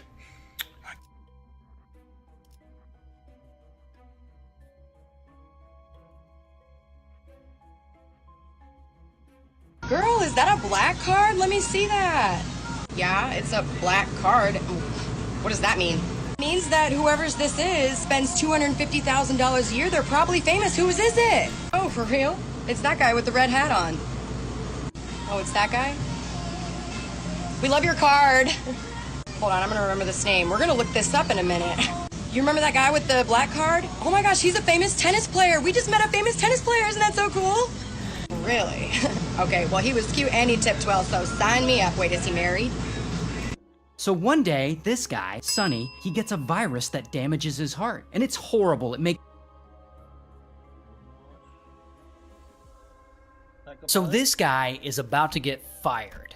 Now the guy's name is Auburn, and Auburn is 42, living in Tennessee, and bro has a big problem. He's a flight engineer working for FedEx, and he's pretty sure FedEx is about to fire him.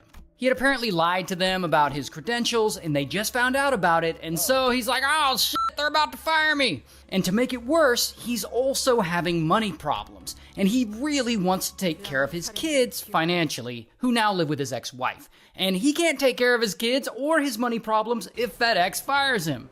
So what's Auburn gonna do? Well, one day in 1994, he comes up with a crazy solution to fix all this. He's going to hijack a FedEx cargo plane from work. Then he's gonna intentionally crash it into the ground with himself inside, making it look like an accident.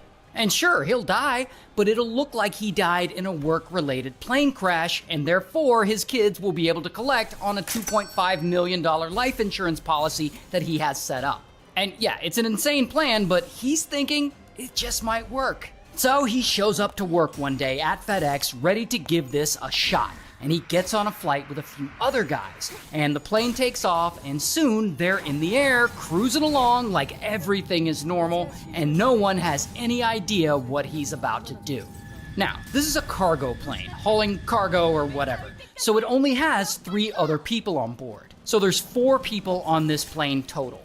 And in order for Auburn to take over the cockpit and crash this thing, he needs to get rid of these other 3 people. Which means he's gonna murder them. So he leaves the cockpit and he goes back to the galley area and he gets the baggage that he brought with him, which is just a guitar case. But inside this guitar case, he brought a couple of hammers and a whole ass spear gun for some reason.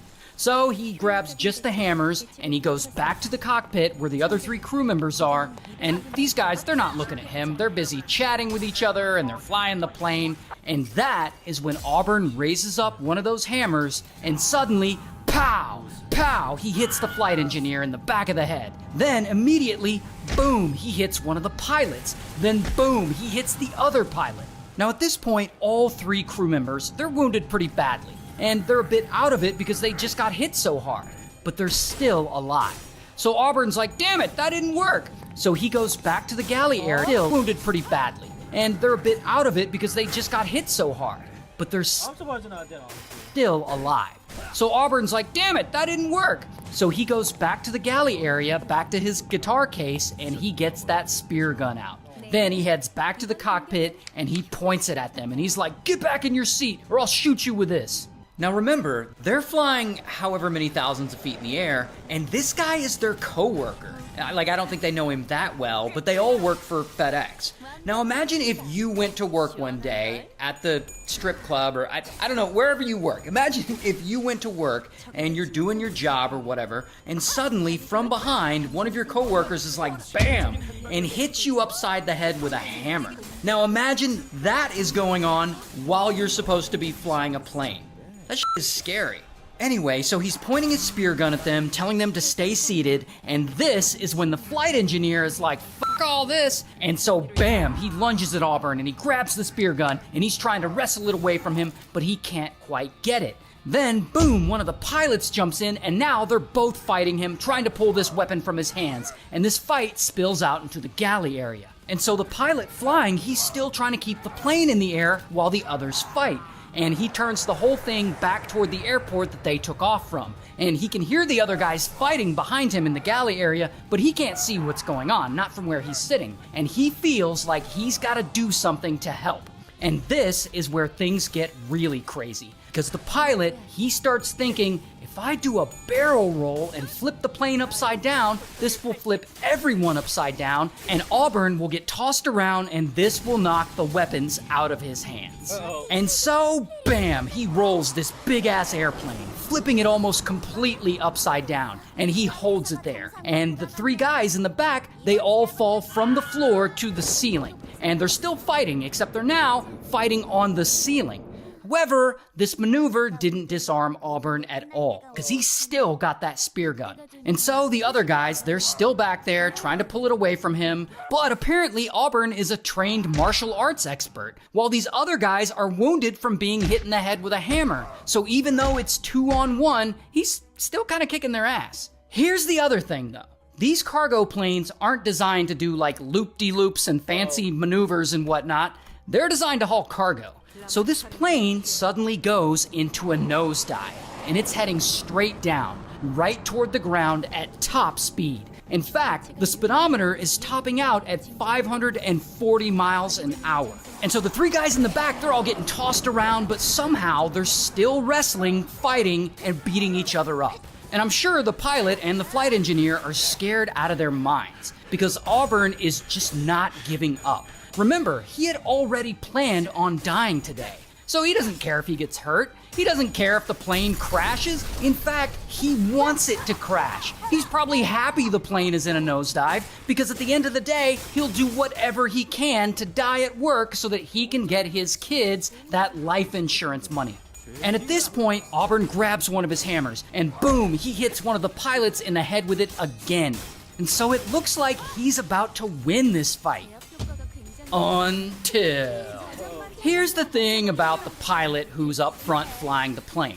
He's actually very good. He's a very experienced Navy pilot. So he uses his skills and he slowly stabilizes the plane. And for the first time, this pilot finally has time to radio in the emergency. Express 705. I've been wounded. We've had an attempted takeover on board the airplane.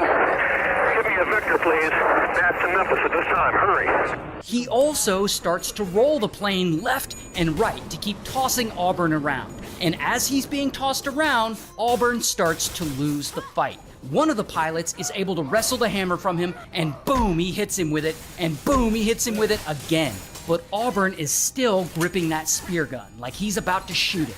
And suddenly, pow, the pilot hits him over the head as hard as he can. And this is enough for them to gain control of the fight and sort of pin him down. and they call out to the pilot flying the plane like, hey, turn on the autopilot and come help us. But because he's been flying so crazy, like doing barrel rolls and nosedives and whatnot, I guess the plane is now unstable and the autopilot won't turn on. Regardless, he decides to just leave the cockpit anyway and come to the galley and help hold Auburn down while the other pilot goes up front to fly the plane. And eventually, that pilot is able to land the plane safely as they continue to hold Auburn's crazy ass down until police can get there. And so, bam, police arrest him. And I don't have a mugshot, but here's a picture of him way back when he was in the military. And ultimately, Auburn gets sentenced to life in prison for this. But the absolute craziest part of all this is that afterwards, a FedEx rep came out and said that it is unlikely that FedEx would have fired him for lying to them on his resume. So he did all of that, and he probably wasn't even gonna get fired. My gosh. Do you remember when this rapper shot this?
It though.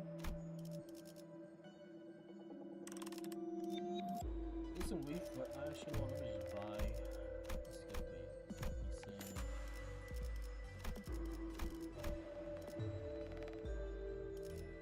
Let's get I can get something else.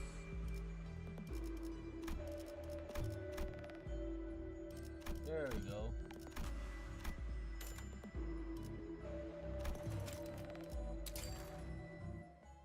Let's fuck shit up and then I'm going to bed because I'm fucking tired. I'm actually just dead ass tired. Let's fuck shit up. Let's fuck shit up. Fitness used to be a priority, but these days, I can hardly keep up. Lately, my passion for piano causes more pain than pleasure. I used to love holding this little guy, but now I can barely get him off the floor. Until Poltarbi. Poltarbi by Zilber is a fast-acting prescription medication that works hard to give you the relief you need to do the things you love. I'm ready for a change, and the answer is Poltarbi. Poltarbi! If you think Poltarbi is right for you, call your doctor now. They won't recognize you just from your voice, so you can say anything you want to fuck with them. Thank you, Poltarbi. Because of you, I'm finally me. Call your doctor to say some crazy shit, just to freak them the fuck out. I called my doctor. and said some really crazy shit. Then I barked like a dog till he hung up. I think he was scared. All doctors are rich. They have way more money than you do. For maximum effectiveness, be sure to call your doctor from a public place like a bus stop. I used to feel bad, but then I called my doctor when he was at his son's birthday. He said, "Who's this?" And I said, "Tell Tommy the Shadow Man says happy birthday." Then I hung up. Some doctors have boats. Think about how much better their weekend is than yours. So, why not? Poltarby gives you diarrhea and heart attacks. My doctor had me over for a Christmas party 3 years ago. So I called him using star 67 and described the inside of his shower with a lot of detail. He freaked the fuck out. It was crazy. For best results, use personal details and a scary voice. Like a Batman villain. Just don't do Bane. Bane is harder than most people realize. And if you mess it up on the phone with your doctor, he might know it's you. Or she. I'm really good at Bane. But when I called my doctor, I just couldn't stop laughing. And I have a pretty distinct laugh. My doctor was like, "Paul? Paul, is that you?" Then I got freaked out. So I left. And I went to Subway. You don't have to say something scary. Sometimes just weird is scarier. If your doctor is scared for more than 48 hours. Nice. Before I called my doctor, I marked the back of her neck with a red pen. Then, on the phone, I told her I did it while she was sleeping. That really freaked her out. It was so funny, I forgot all about my diarrhea. And I was on time to the hospital for my heart attack. Thanks, Poltarby. Every doctor thinks they're better than you because they paid a bunch for a lot more school. Take control of your life and some of your doctor's evening with Poltarby.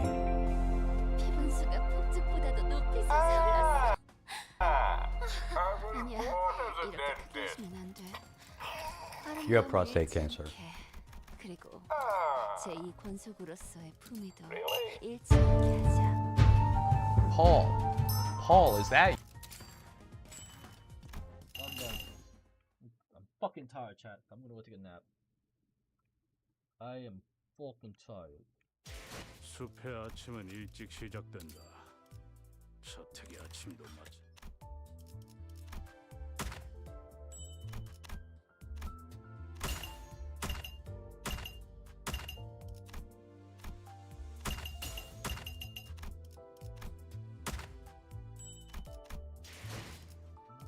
Was it not? She thinks it was.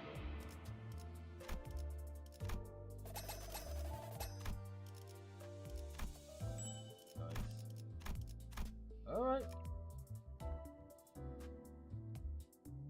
I'm going to bed. I'll see you guys later tonight.